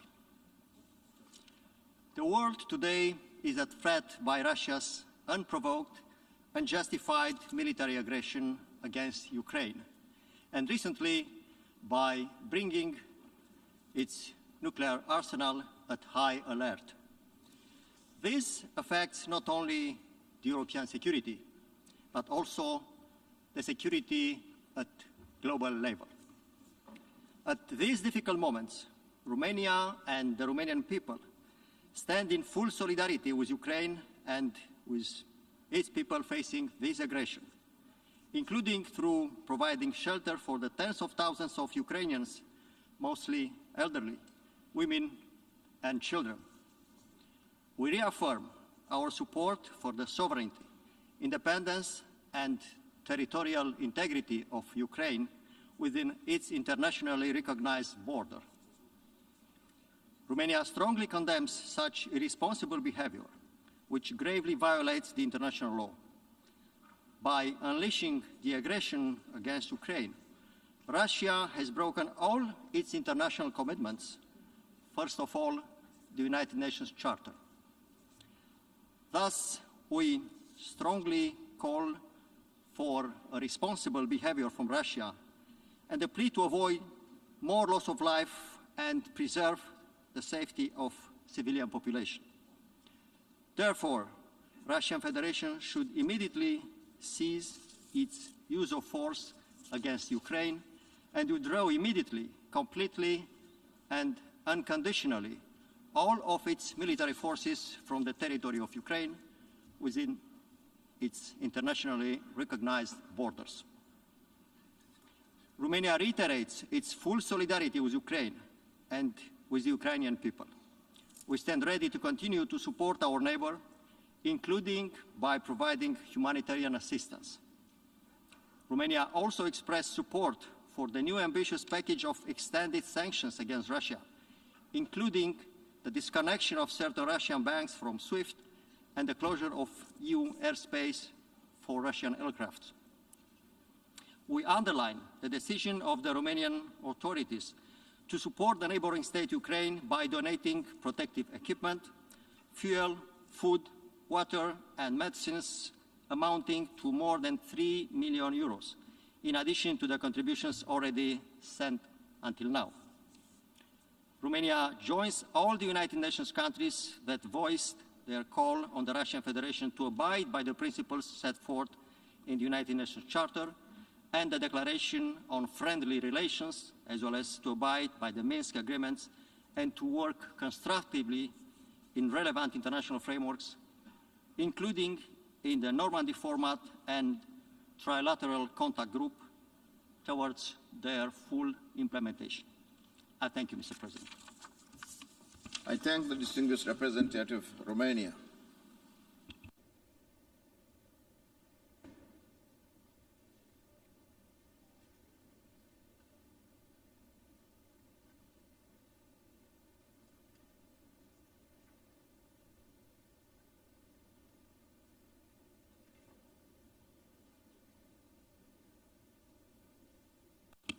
And I now give the floor to the distinguished representative of Montenegro.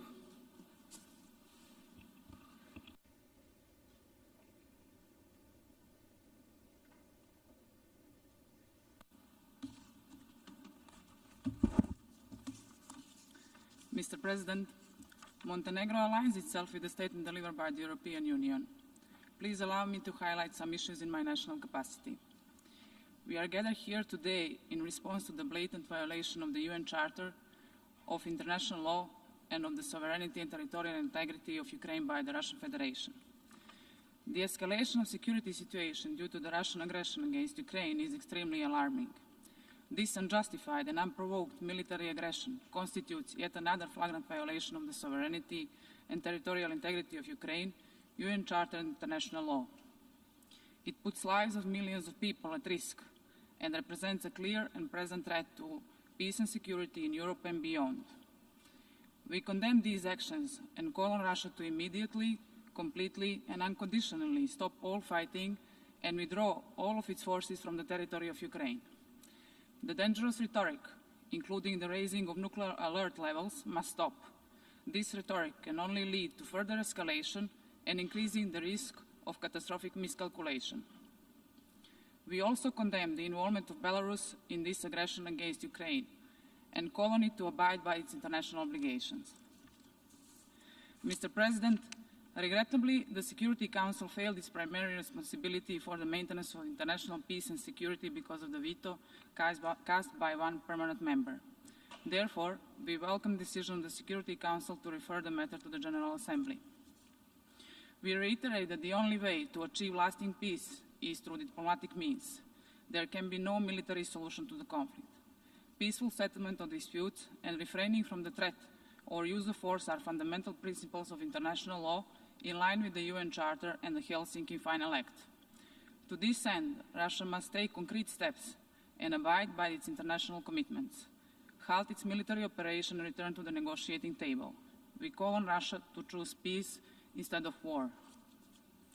The increased hostilities have resulted in a growing number of civilian casualties and damage to critical civilian infrastructure, triggering severe humanitarian consequences on people in the hardest hit areas. Given the gravity of the situation, we reiterate the call for allowing and facilitating the rapid, safe, and unhindered access of humanitarian assistance to those in need. Mr. President, the shadow of war is now looming in Europe. Russian actions are putting the whole European security architecture and rule-based international order in danger. No one can be content with this situation. There is only one way to remedy this situation that, in our view, favors no single state, but rather aims at restoring stability and security in Europe. It is a path of diplomacy and upholding the principles of the UN Charter. Against the backdrop of the current events, we call on all international actors to pay special attention to preserving stability and security in the Western Balkans, due to the possible further destabilization of the region. Being a part of Europe, which cherishes the same European and Euro-Atlantic values and principles, we are convinced that only acceleration of integration processes and a stronger incentive of our partners can be a barrier to the malicious influence of the third parties. Investing in stability and prosperity of the region is therefore investment in sustainable security and stability of Europe. This is a turning point in the history of Europe. The very core principles of international law that the United Nations stand for are violated. We cannot let anyone take away these principles. We all must demonstrate responsible behavior and commitments towards unanimously agreed and accepted norms and principles of international law. Those who violate these principles must be held accountable. For all these reasons, Montenegro will vote in favor of the resolution at the end of this session and call others to do the same. In conclusion, Montenegro firmly stands in solidarity with Ukraine and its people in these difficult times and confirms its steadfast support to the sovereignty, independence, unity and territorial integrity of Ukraine within its internationally recognized borders. I thank you. I thank the distinguished representative of Montenegro.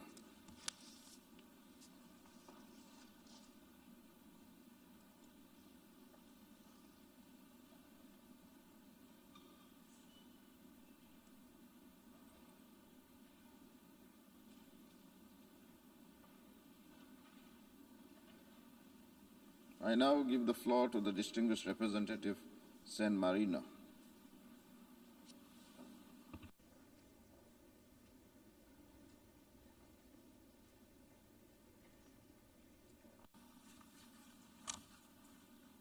Mr. President, San Marino aligned itself with the statement delivered by the European Union, and I would like to express now the following comments in my national capacity. The Republic of San Marino is following the events in Ukraine with the utmost concern. The number of casualties of the wounded and displaced people, including children, is dramatically increasing. People are living in constant danger, fear, and insecurity. Day and night, men, women, and children are fleeing their homes with nothing but hope.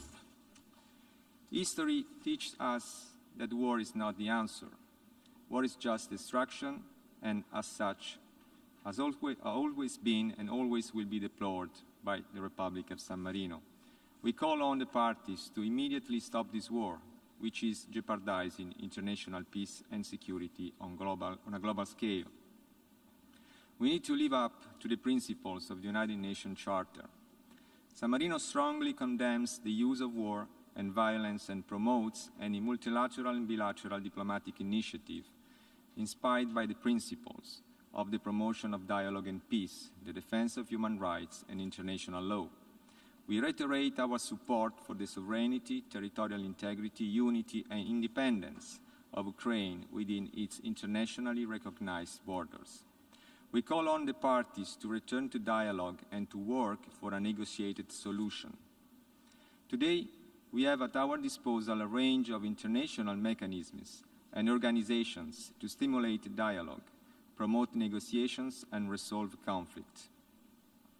A number of states have adopted restrictive measures in response to the military aggression by the Russian Federation. To this day, the San Marino legal system provided that only the sanctions of the Security Council were adopted and implemented at the national level. In light of the dramatic situation in Ukraine, yesterday the government of San Marino initiated the legislative procedure to allow the adoption of other sanctions.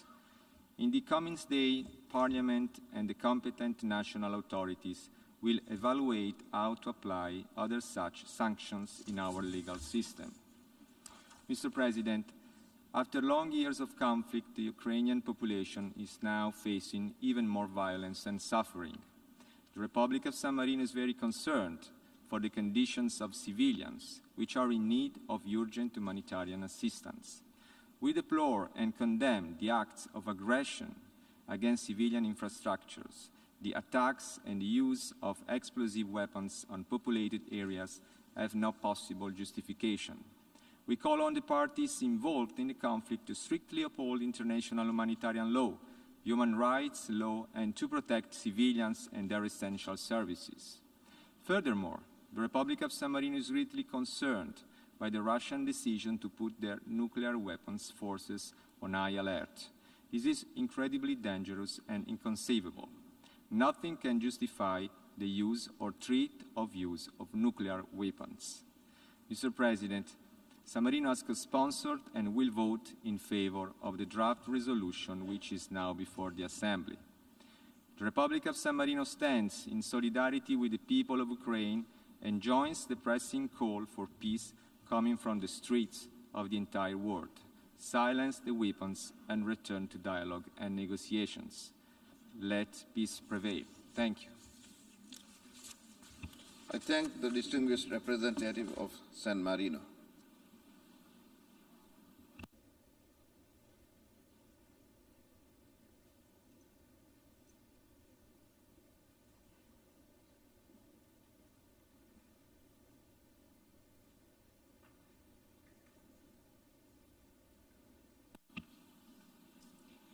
I now give the floor to the distinguished representative of Cyprus.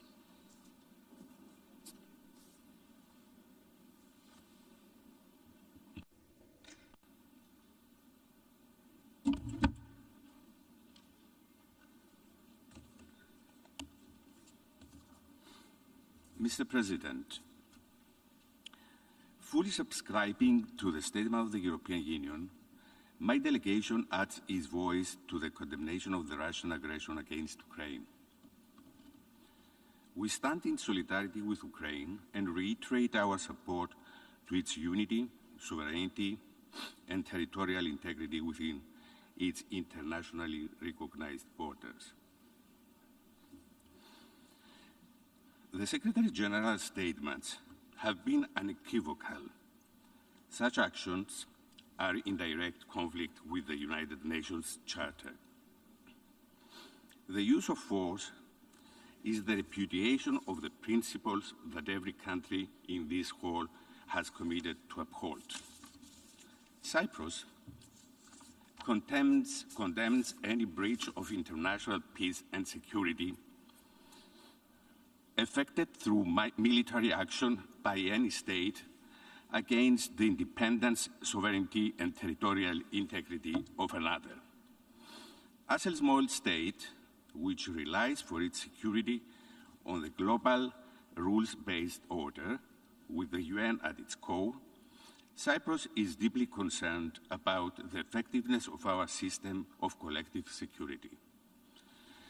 We have co-sponsored the resolution before us, mindful of the critical juncture for the future of the United Nations and the international order it established. We deplore the human suffering and loss of life, as well as the massive displacement caused by the hostilities, a consequence of war that Cyprus is only too familiar with for nearly 50 years now.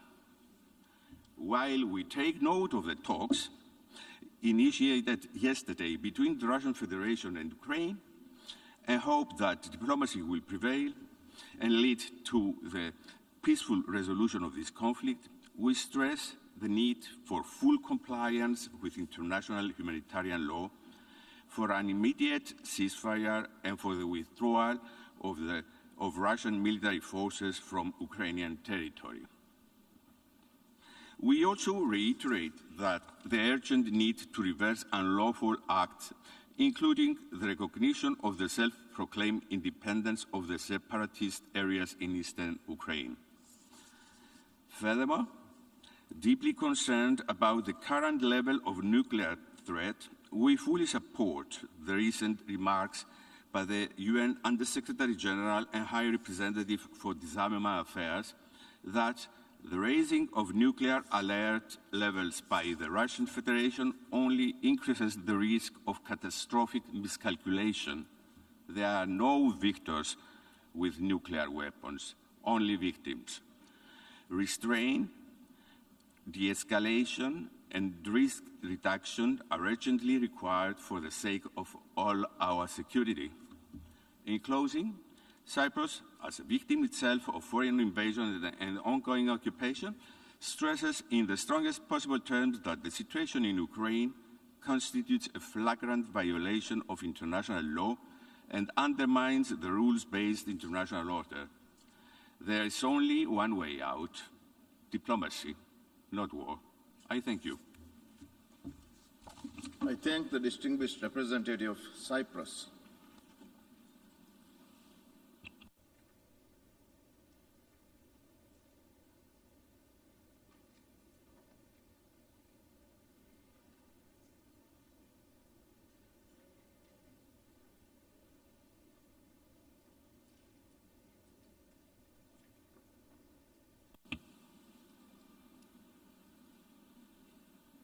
I now give the floor to the distinguished representative of Portugal.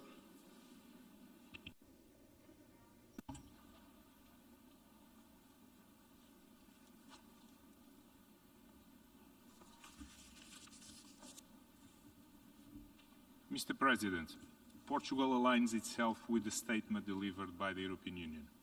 A few additional remarks in our national capacity. Mr. President, we strongly condemn the unprovoked aggression by the Russian Federation against Ukraine, in violation of international law and the UN Charter. Russian military forces must immediately and completely withdraw from the territory of Ukraine. We remain in full solidarity with Ukraine, and we reiterate our unwavering support to the sovereignty, territorial integrity, and independence of Ukraine within its international recognized borders. We deeply regret the loss of lives and the mounting human suffering inflicted to the Ukrainian people. The continuing deterioration of the humanitarian situation is alarming, with an increasing number of internal displaced persons and refugees in need of humanitarian assistance. This rapidly escalating tragedy requires international solidarity. We therefore fully support the efforts coordinated by the UN to address the humanitarian consequences of the conflict. We extend our gratitude for the generosity and solidarity shown by Poland, Slovakia, Hungary, Romania, and the Republic of Moldova in hosting and assisting persons fleeing from the scourge of war. We support these humanitarian efforts and are ready to welcome Ukrainians who wish to continue their lives in Portugal. Mr. President, the draft resolution before us is a timely and necessary step, fully justified by the increasingly dire situation faced by Ukraine and its people, a situation that we need to address collectively. We strongly encourage other member states to vote in favor of this draft resolution. Mr. President, to conclude, we fully support the good offices of the Secretary-General and the continued efforts by the UN system. We urge the Russian Federation to completely abandon its military offensive and to participate constructively in negotiations with Ukraine. As emphasized by the UN Secretary-General, and I start quoting, it is never too late to engage in good faith negotiations and to address all issues peacefully. End of quoting. I thank you, Mr. President. I thank the distinguished representative of Portugal.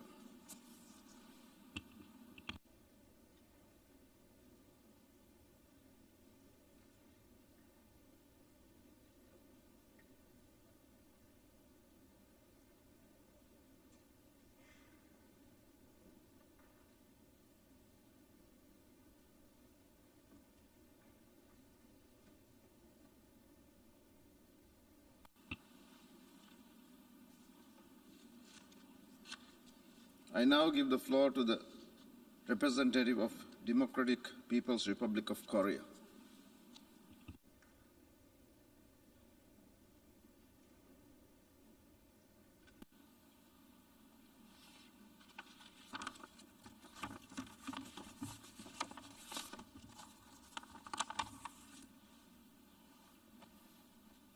Mr. President, today, the situation of the Ukraine is now focusing attention of the international society.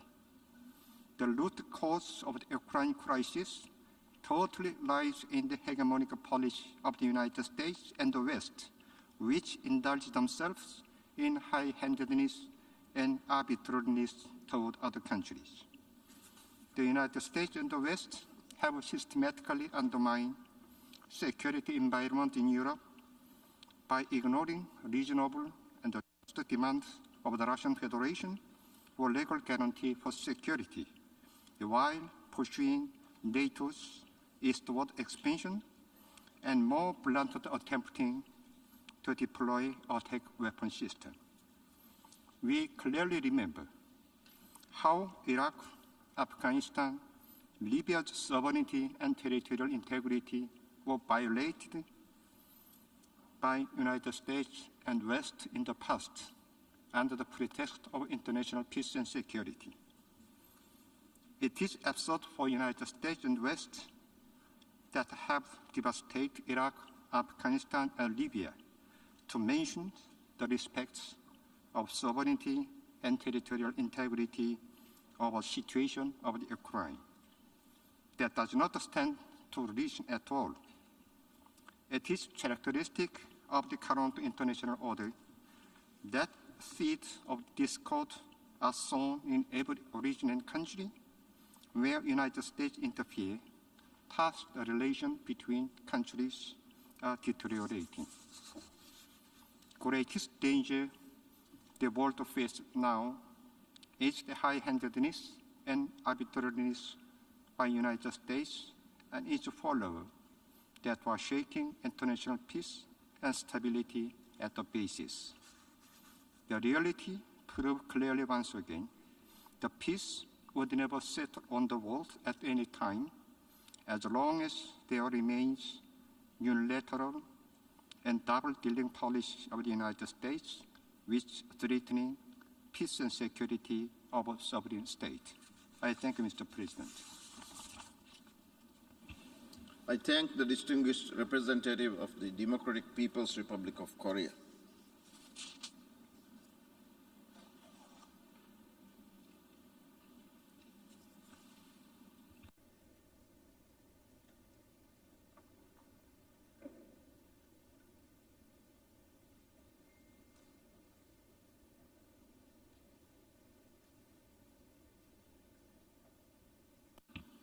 I now give the floor to the distinguished representative of Zambia.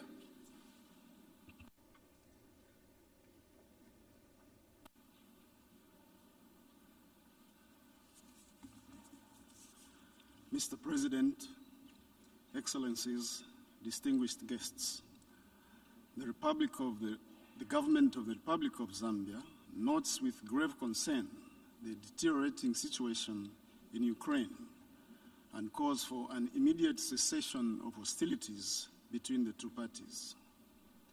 The two parties concerned should seek peaceful means in order to find an amicable solution to the current conflict.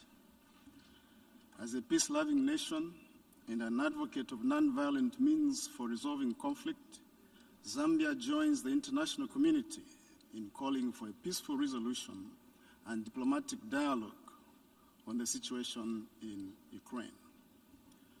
Mr. President, the military aggression by the Russian Federation in Ukraine is regrettable and should therefore be discontinued. Zambia welcomes the meeting that was held between the Russian Federation and the Ukrainian delegation, which we believe was a step in the right direction. All international actors are obliged to respect international law and uphold the Charter of the United Nations. We therefore call upon both Russia and Ukraine to agree to an immediate ceasefire in line with the principles of the United Nations Charter. It is incumbent upon both parties to prevent any further loss of human lives and property, as well as displacement of more people in Ukraine. Mr. President, we are all cognizant that the entire world stands to lose in the perpetuation of such and any other world conflict. Zambia therefore looks forward to an immediate peaceful resolution and the return to normalcy in Ukraine, as well as to reach an agreeable, peaceful outcome of this situation without further escalation of violence. Mr. President, Zambia supports this draft resolution. I thank you. I thank the distinguished representative of Zambia.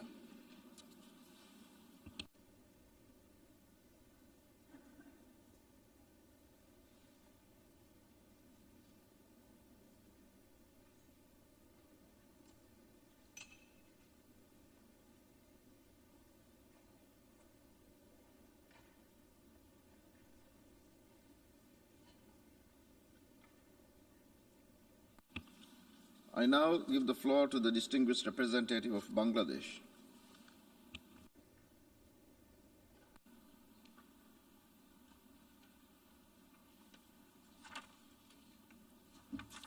Mr. President, thank you for convening the 11th Emergency Special Session of the United Nations General Assembly.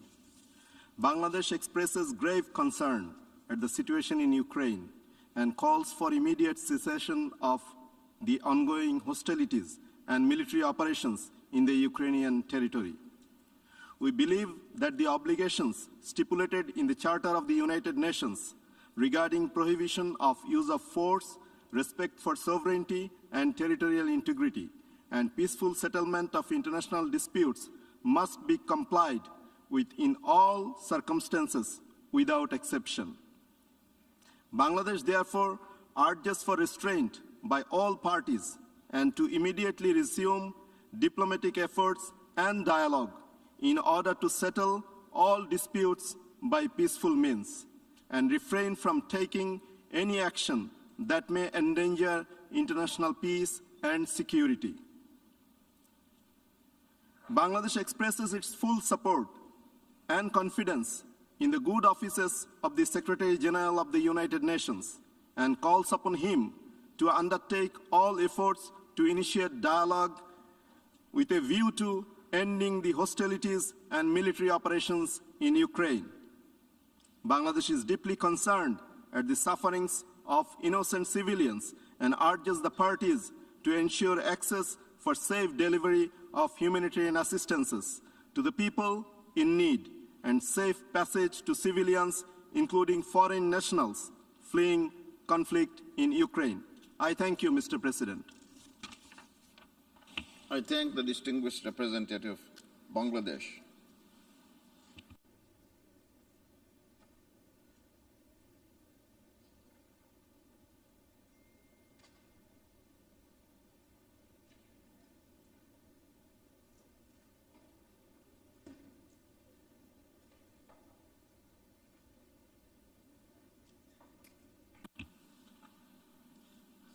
I now give the floor to the distinguished representative of North Macedonia.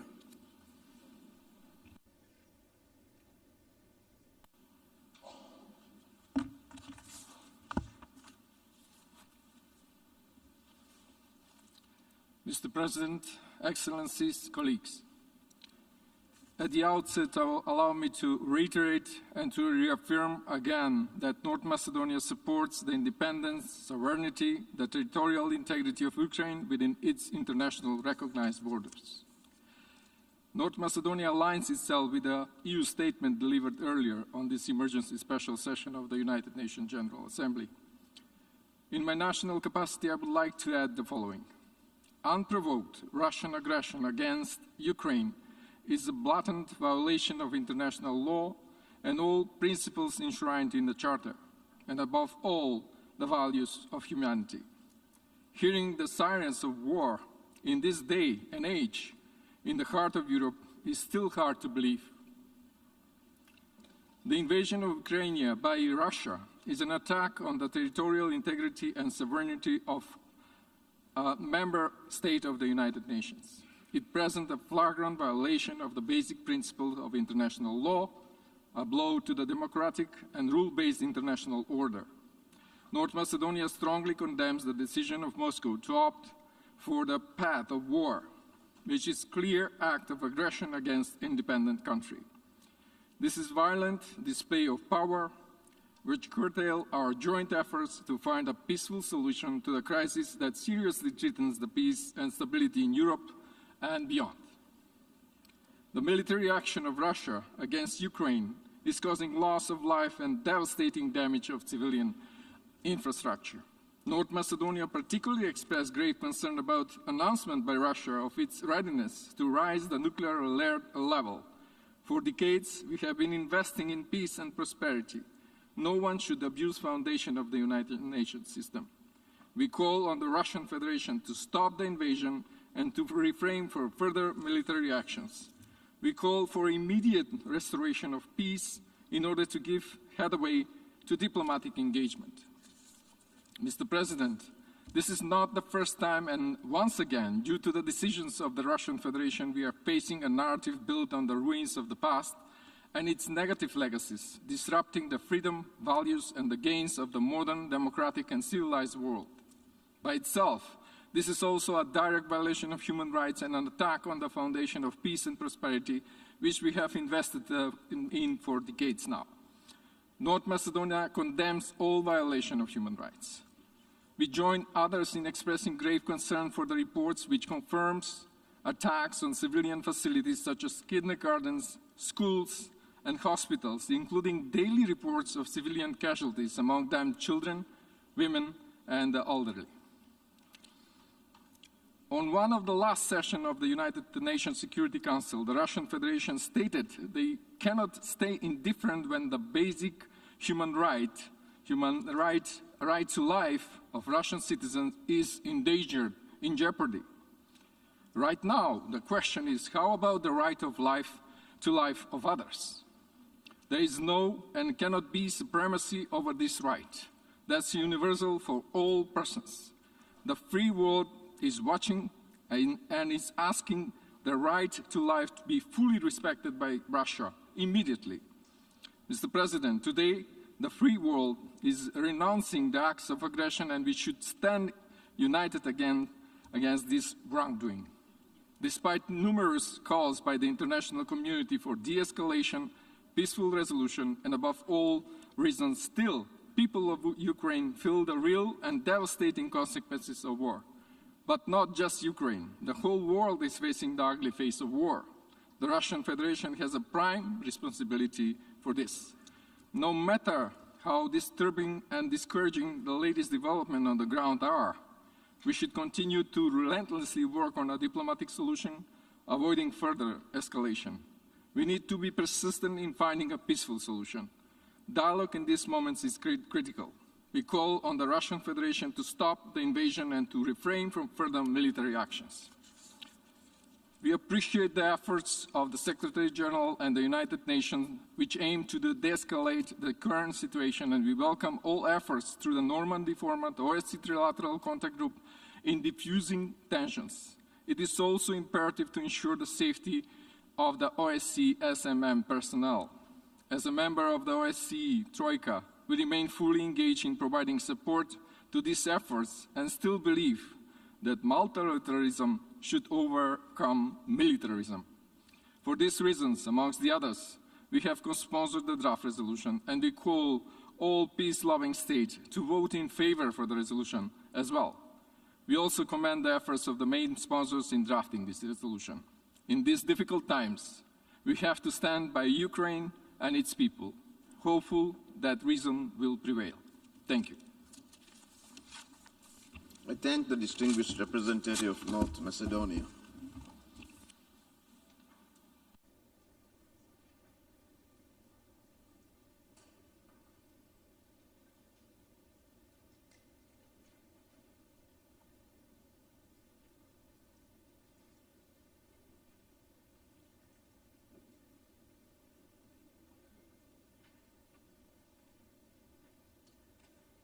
I now give the floor to the distinguished representative of Vanuatu.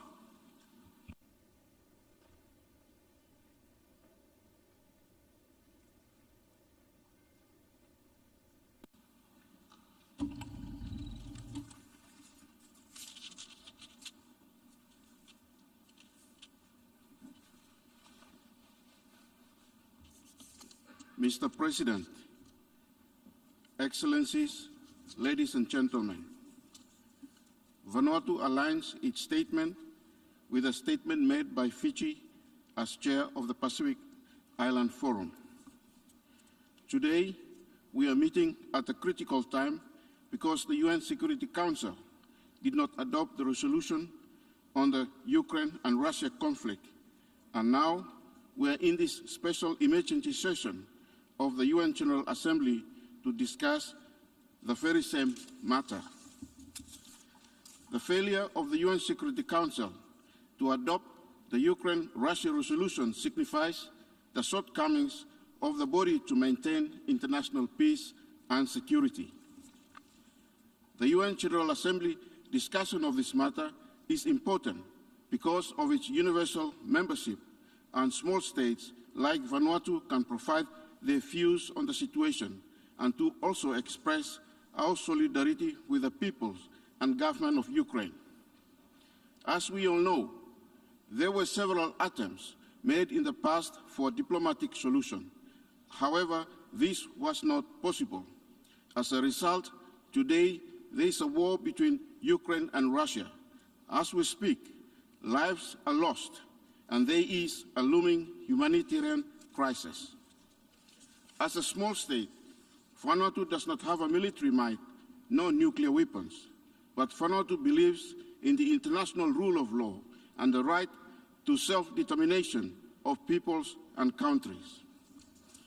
Vanuatu is deeply concerned with the crisis and calls for the parties involved to respect international law, the territorial integrity and national sovereignty of Ukraine. Vanuatu further calls for safe humanitarian access to all affected areas and urge all parties involved to ensure that this happens. The rights of the people to food, water, shelter, and medicines must be guaranteed. Furthermore, we urge that the rights of the vulnerable peoples, the minorities, and the people of African descent must be protected. To this end, Vanuatu calls for the international human rights, and humanitarian law must always be respected in these uncertain times. Mr. President, Vanuatu calls for an immediate ceasefire and urge all parties to peacefully resolve the conflict in a manner that is consistent with the principles of UN Charter and international law.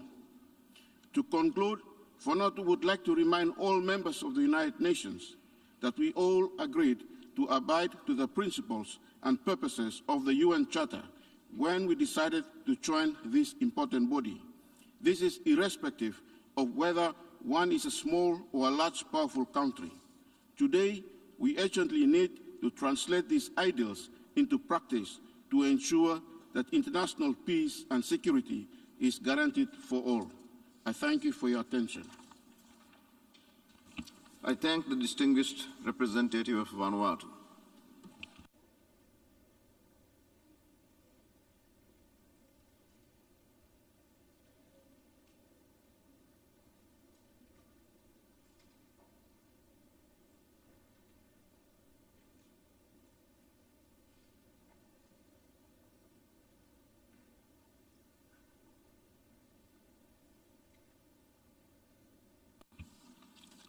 I now give the floor to the distinguished representative of Haiti.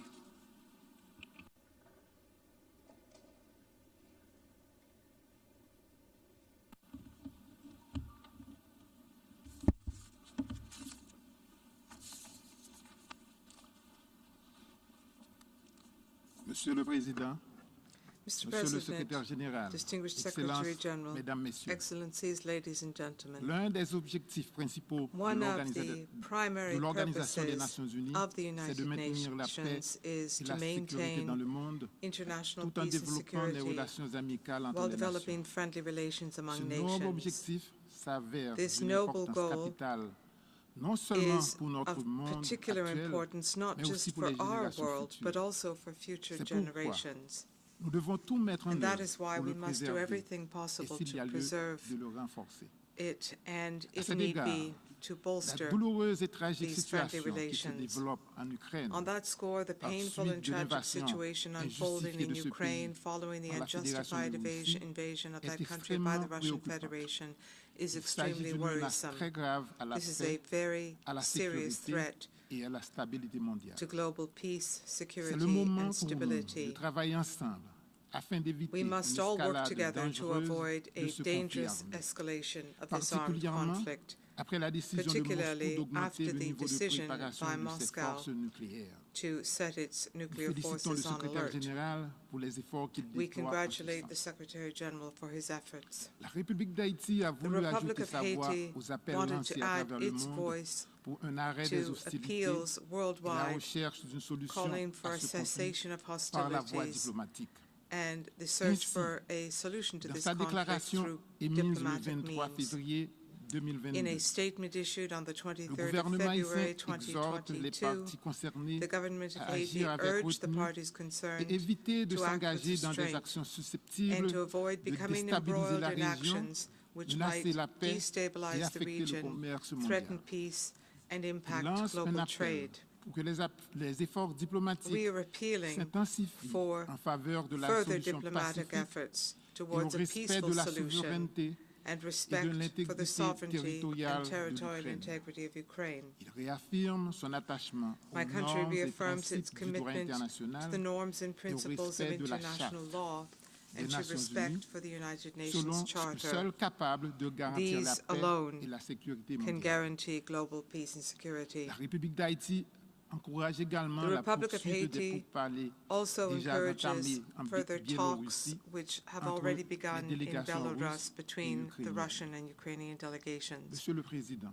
Mr. President, cette action belliqueuse a déjà coûté des milliers de vies, dont des enfants, des femmes this et des action personnes of war âgées, has already et cost causé des thousands dégâts of lives, considérables including the en Ukraine. lives of children, women, Il a and créé older un vaste persons, mouvement de and has population caused considerable fuyant damage in les champs de Ukraine. bataille It has led to et a cherchant massive flow of refuge dans les people pays fleeing the limitrophes. battlefield and Nous seeking saluons refuge in les neighboring actions countries. entreprises par les Nations Unies We welcome pour the venir actions en taken aide aux by the United victimes Nations et nous to encourageons les provide États membres assistance des to Nations Unies, victims, and we notamment les encourage pays member européens, states of the de United continuer Nations, in particular d'accueillir European dignement countries, les to milliers de continue to réfugiés, welcome with quels qu'ils soient, dignity the qui frappent à leur thousands porte. of refugees, whoever they may be, Nous appelons à une who are now pleine et knocking on entière their doors. application des principes We call for the fondamentaux full and du droit complete international implementation humanitaire of the qui est fundamental dicté par des principles of principes international humanitarian law d'humanité, which is guided by the principles of humanity, impartiality, neutrality, independence, voluntarism, unity, and universality. Thank you. And in conclusion, Haiti will also vote in favor of the resolution before us. Thank you. I thank the distinguished representative of Haiti.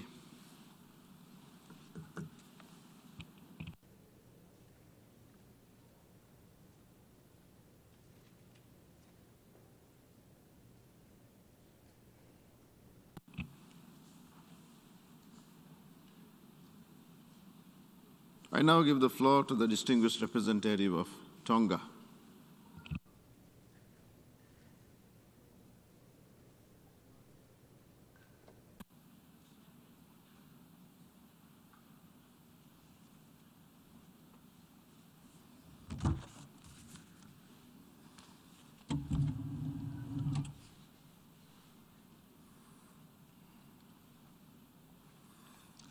Mr. President, Secretary General, please allow me at the outset to register on record the historical occurrence of this gathering, convened as an emergency special session of the General Assembly after several decades. This response is evidence of the seriousness of the yearning situation unfolding in Ukraine. Tonga stands in solidarity with Ukraine and all those affected. Sadly, valuable lives have been lost due to this conflict, and there are bereaved families. Tonga conveys its sincere condolences to the families of the victims of the conflict. Mr. President, we support the draft resolution before us, along with the assessment made by the Secretary General of the United Nations that violations of the territorial integrity and sovereignty of a UN member state are inconsistent with the principles of the United Nations Charter. Tonga is a small country in the South Pacific Ocean, trying to recover from a recent natural tragedy, which was an unprecedented volcanic eruption and tsunami that occurred on the 15th of January 2022, which was beyond the control of Tonga. The tragedy in Ukraine today is of a different cause, that is man-made, and it could have been avoided, unlike the tragedy in Tonga. So Tonga greatly sympathizes with Ukraine, who is trying to survive this ordeal, let alone recovering from it. Tonga is most grateful to the United Nations, NGOs, civil societies, regional bodies, member states of the United Nations who have provided help to Tonga and stood in solidarity with Tonga during its ordeal. Likewise, Tonga calls on these faithful partners again to help Ukraine in its ordeal. As a small state and a fellow member of this august body, we stand to uphold the principles of the UN Charter, and we support peaceful dialogue and negotiations. Therefore, Tonga has co-sponsored the draft resolution currently before the General Assembly, and it will vote yes on it in support of Ukraine against Russia's aggression. It is in the spirit of benevolence and constructive engagement that we join the statement delivered by Fiji, the chair of the Pacific Islands Forum, to call upon the good conscience of all parties to pursue every possible means available to de-escalate the situation and return to the path of diplomacy. And by doing so, we beseech upon our good friends in both parties to consider an immediate ceasefire and safe humanitarian access to affected areas, while upholding the principles enshrined in the United Nations Charter. Mr. President, in conclusion, it is our fervent hope that holding this emergency special session of the General Assembly will restore the spirit of cooperation and dialogue among all parties. Like many of my good colleagues who have eloquently said it before me, there is always time for de-escalation and dialogue. We encourage all parties to favorably consider this way forward, thereby upholding peace and security in the spirit of multilateralism that we all aspire to. I thank you. I thank the distinguished representative of Tonga.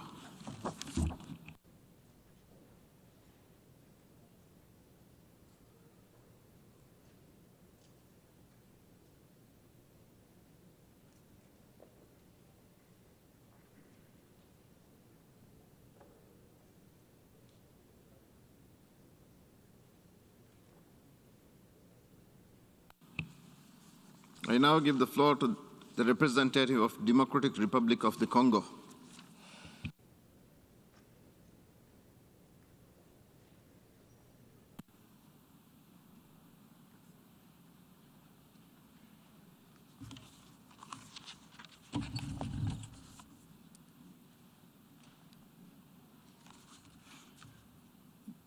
Monsieur le Président, Excellences, Mr. President, Mesdames et Messieurs, Excellencies, ladies and gentlemen, ma délégation voudrait saisir cette occasion pour réitérer notre attachement aux principes fondamentaux de la Charte des Nations Unies et au droit international. Le respect de l'intégrité territoriale et de la souveraineté de tous les pays par tous les États membres constitue pour ma délégation un élément fondamental pour la paix et la sécurité internationale. Bien plus, c'est une règle d'or et intangible que tout État membre de l'ONU se doit de respecter en tout lieu et en toutes circonstances.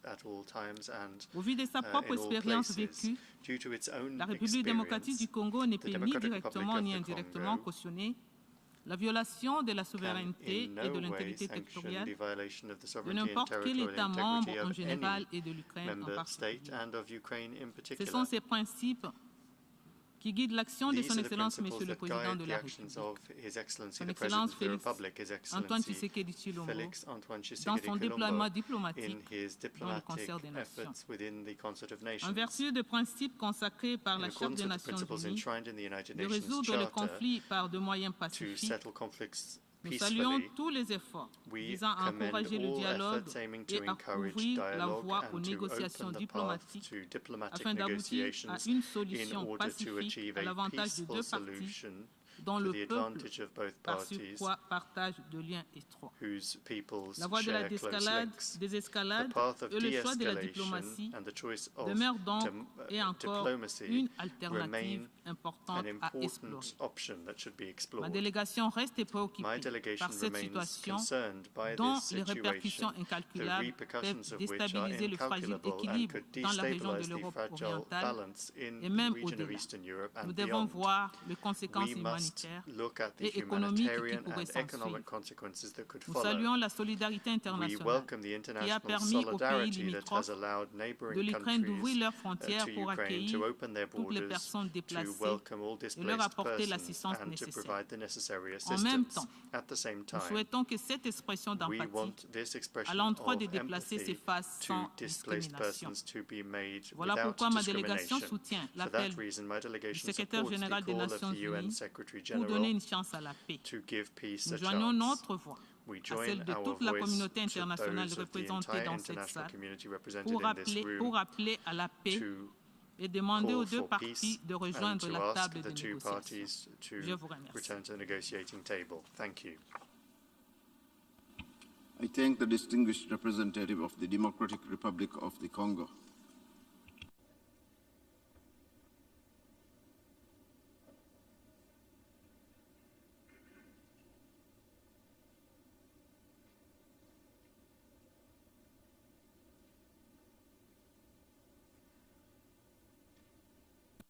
And I now give the floor to the distinguished representative of Nigeria.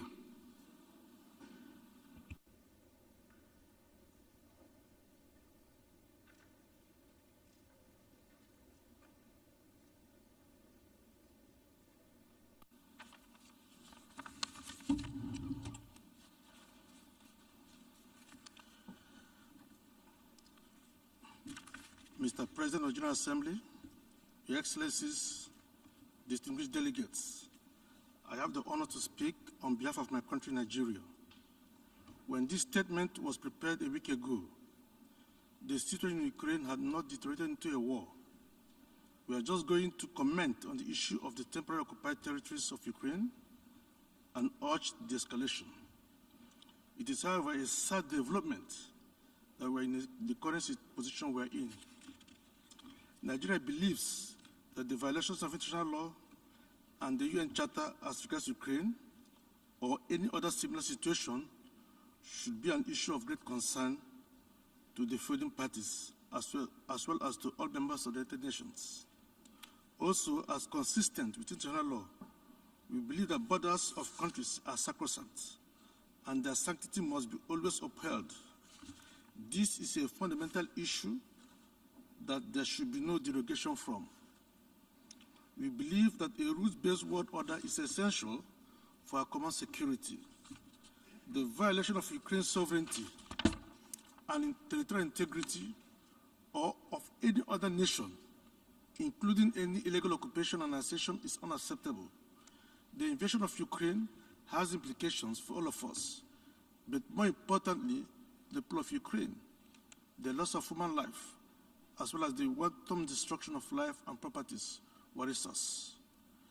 And it is important that all parties involved begin direct talks to put an end to this war. It is important to remember that the most important people in this crisis are the millions of people whose life is made even more unbearable.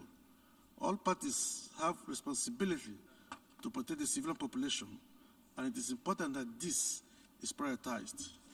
Accordingly, we appeal that all our energy should be focused on ending this needless war by focusing on the pacific settlement of disputes. It is our hope that in line with relevant United Nations General Assembly resolutions and the UN Charter, all parties will do what is best for the people of Ukraine. Mr. President, we urge Russia to halt all military action and revert to status quo. We also appeal that negotiations should be held in good faith, with the United Nations playing a prominent role. Countries with influence on the parties should redouble their diplomatic and related efforts to bring this conflict to a mutually satisfying end for both parties. This is in the interest of peace, justice, and solidarity. This war has refused, Mr. President, in conclusion, I wish to note that this war has resulted in so much death and displacement, and we must work to ensure that they find urgent solution. We believe that all actions that threaten sovereignty and territorial integrity as recognized in international law should be stopped. I thank you. I thank the distinguished representative of Nigeria.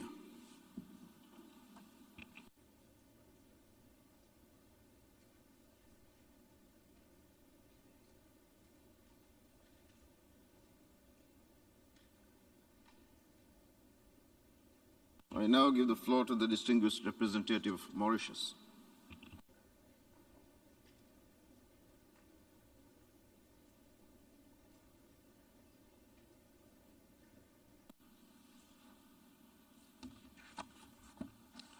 Thank you, Mr. President. Mauritius is a small island state and among the very few countries in the world which do not possess an army. We strongly believe in the core values and principles enshrined in the Charter of the United Nations and the respect for international law, which is the cornerstone for a rules-based world order. We also believe and have faith in our organization and its immense responsibility and inescapable role for the promotion of a peaceful and prosperous world. It is therefore with great preoccupation that Mauritius joins other delegations in expressing its deep concern on the unfolding situation in Ukraine. We deplore the loss of lives and damage caused to civilian infrastructure and the increasing number of internally displaced persons, which is heavily impacting the region. The threat or use of force against the sovereignty, territorial integrity, or political independence of any state is inconsistent with the Charter and principles of the United Nations. Mauritius supports the call of the Secretary General and the international community for an immediate end to hostilities. We appeal to all parties to respect international humanitarian law and prevent violations and abuses of human rights. Mr. President, our organization came into being with the sacrosanct mission of maintaining international peace and security. We should all strive so that our 21st century is free from the cycle of violence and conflicts. No matter what part of the world we are from, we are basically the same human being. We seek peace, happiness, and try to avoid suffering. This is a defining moment for our organization. We need to support de-escalation and assist all parties in seeking a peaceful resolution of this conflict. Mauritius strongly urges the path of dialogue and negotiations. We hope the beginning of direct talks will restore peace and normalcy in the region. Mr. President, let us stand united in our resolve for lasting peace. Thank you. I thank the distinguished representative of Mauritius.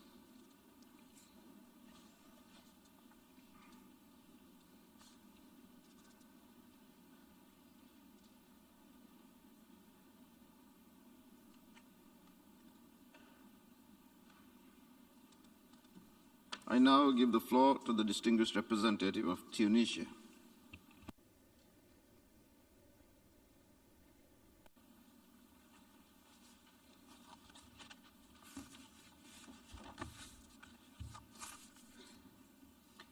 السيد الرئيس، أصحاب السعادة الزملاء. Mr. President, تتناول الجمعية العامة الوضع في أوكرانيا للمرة الثانية في أقل من أسبوع، وهو ما يعكس دقة الظرف الذي تنعقد فيه هذه الدورة الاستثنائية في ظل ما تشهده المنطقة منذ أيام من تصعيد عسكري خطير تتابع تونس ببالغ القلق والانشغال تداعياته على المدنيين وعلى استقرار المنطقة والأمن والسلم في أوروبا والعالم. إن تونس تأمل أن تتوصل المجموعة الدولية إلى حل هذه الأزمة، وتعتبر أن الظرف الحالي يقتضي مواصلة هذه الجهود ومضاعفتها من قبل الأطراف الفاعلة، وهي تساند جهود الأمين العام ومنظمة الأمم المتحدة من أجل إقرار وقف فوري لإطلاق النار ووضع حد للتصعيد لتجنيب المدنيين المزيد من المعاناة في ظل تزايد أعداد اللاجئين وإمكانية تفاقم الأوضاع الإنسانية ولتفادي المزيد من الخسائر في الأرواح. إن وقف إطلاق النار وتحقيق التهدئة ضروريان في هذه المرحلة الحاسمة من الأزمة للحيلولة دون مزيد تعقيد الوضع. ويتعين أيضا بذل مساع أكبر لتشجيع الأطراف المعنية مباشرة على الاحتكام إلى الحوار والتفاوض والعمل بشكل بناء على التوصل إلى تسوية دائمة للنزاع بالطرق السلمية بما يمكن من استعادة الأمن والاستقرار في المنطقة. لا خيار لحل هذه الأزمة إلا بالحوار والطرق السلمية. وفي اعتقادنا تبقى اتفاقات مينسك التي صادق عليها مجلس الأمن في قراره عدد 22/02 لسنة 15 و2000 من بين المسارات المتاحة لتجاوز الأزمة، ونأمل في هذا الإطار أن تتواصل المفاوضات من أجل حمل الأطراف على الوفاء بالتزاماتها لتفعيل هذه الاتفاقات والانخراط البناء في التوصل إلى تسوية تحقق السلم وتعيد الأمن والاستقرار. سيد الرئيس، لقد أحدثت منظمة الأمم المتحدة في سنة 45 و900 من أجل إنقاذ الأجيال الحالية والقادمة من ويلات الحروب وتعاهدت الدول والشعوب آنذاك على أن تعيش معا في سلام وحسن جوار واتفقت من أجل ذلك على الالتزام بجملة من المبادئ الرئيسية ضمنتها في وثيقة الميثاق التي رغم مرور 77 سنة تبقى مرجعنا والإطار المنظم للعلاقات السلمية بين الدول وتؤكد تونس أن احترام مبادئ ومقاصد ميثاق الأمم المتحدة من قبل الجميع أساسي للحفاظ على الأمن والسلم في العالم وهو أحد المقومات الأساسية للعمل متعدد الأطراف ولتمكين منظمة الأمم المتحدة من الاطلاع بالمهام التي أحدثت من أجلها والدور المناط بعهدتها. شكرا سيد الرئيس. Sir, we thank you for the floor. I thank the distinguished representative of Tunisia.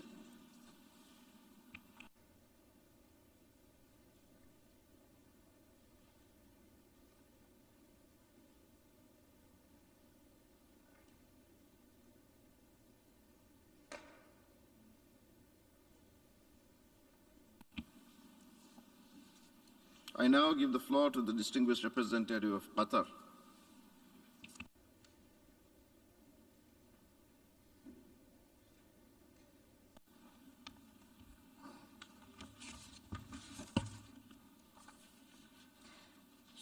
شكرا لكم السيد الرئيس أن قرار الجمعية العامة الاتحاد من أجل السلام الذي عملا به تنعقد هذه الجلسة الاستثنائية الطارئة يبدأ بالإشارة إلى أول اثنين من الأغراض التي من أجلها أنشأت الأمم المتحدة وهما صون السلم والأمن الدوليين وتطوير العلاقات الودية بين الدول. إن علينا كدول أعضاء في هذه المنظمة الدولية بذل كل ما في وسعنا لضمان تحقيق هذه الأغراض الأساسية. لقد شهد العالم خلال الأيام الماضية مجددا ما يترتب على العنف المسلح من ويلات وآلام وتتابع دولة قطر بقلق بالغ التطورات الجارية في أوكرانيا وتداعياتها الإنسانية علاوة على التداعيات الخطيرة للتصعيد المتسارع على السلم والأمن الدوليين وكذلك على الاقتصاد والأمن الغذائي في أنحاء العالم. وعليه فإن دولة قطر تحث جميع الأطراف على ضبط النفس وتجنب المزيد من التصعيد والتزام السبل السلمية والدبلوماسية لتسوية المنازعات والخلافات. سيد الرئيس، إن مبادئ السياسة الخارجية لدولة قطر تقوم على الالتزام بأغراض ومبادئ وأحكام الميثاق بما فيها أحكام المادة الثانية بخصوص فض المنازعات الدولية بالوسائل السلمية والامتناع عن التهديد باستعمال القوة أو استخدامها ضد سلامة الأراضي أو الاستقلال السياسي لأي دولة. ومن منطلق التزام دولة قطر بهذه الأحكام فإنها تؤكد على احترام سيادة أوكرانيا واستقلالها ووحدتها وسلامة أراضيها في حدودها المعترف بها دوليا. سيد الرئيس، إن دولة قطر على قناعة بأن السبيل لتسوية الأزمة الراهنة وتلبية المشاغل المشروعة لجميع الأطراف هو الحوار البناء بروح توافقية بناء على مبادئ القانون الدولي وميثاق الأمم المتحدة وتنفيذ الاتفاقات القائمة والتوصل إلى حلول شمولية ومستدامة وضمان تلبية المشاغل المشروعة لجميع الأطراف.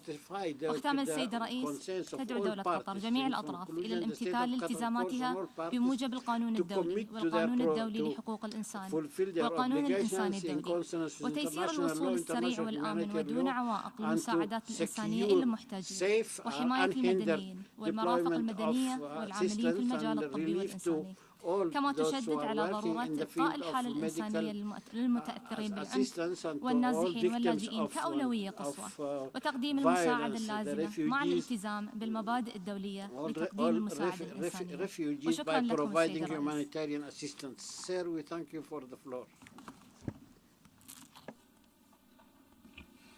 I thank the distinguished representative of Qatar.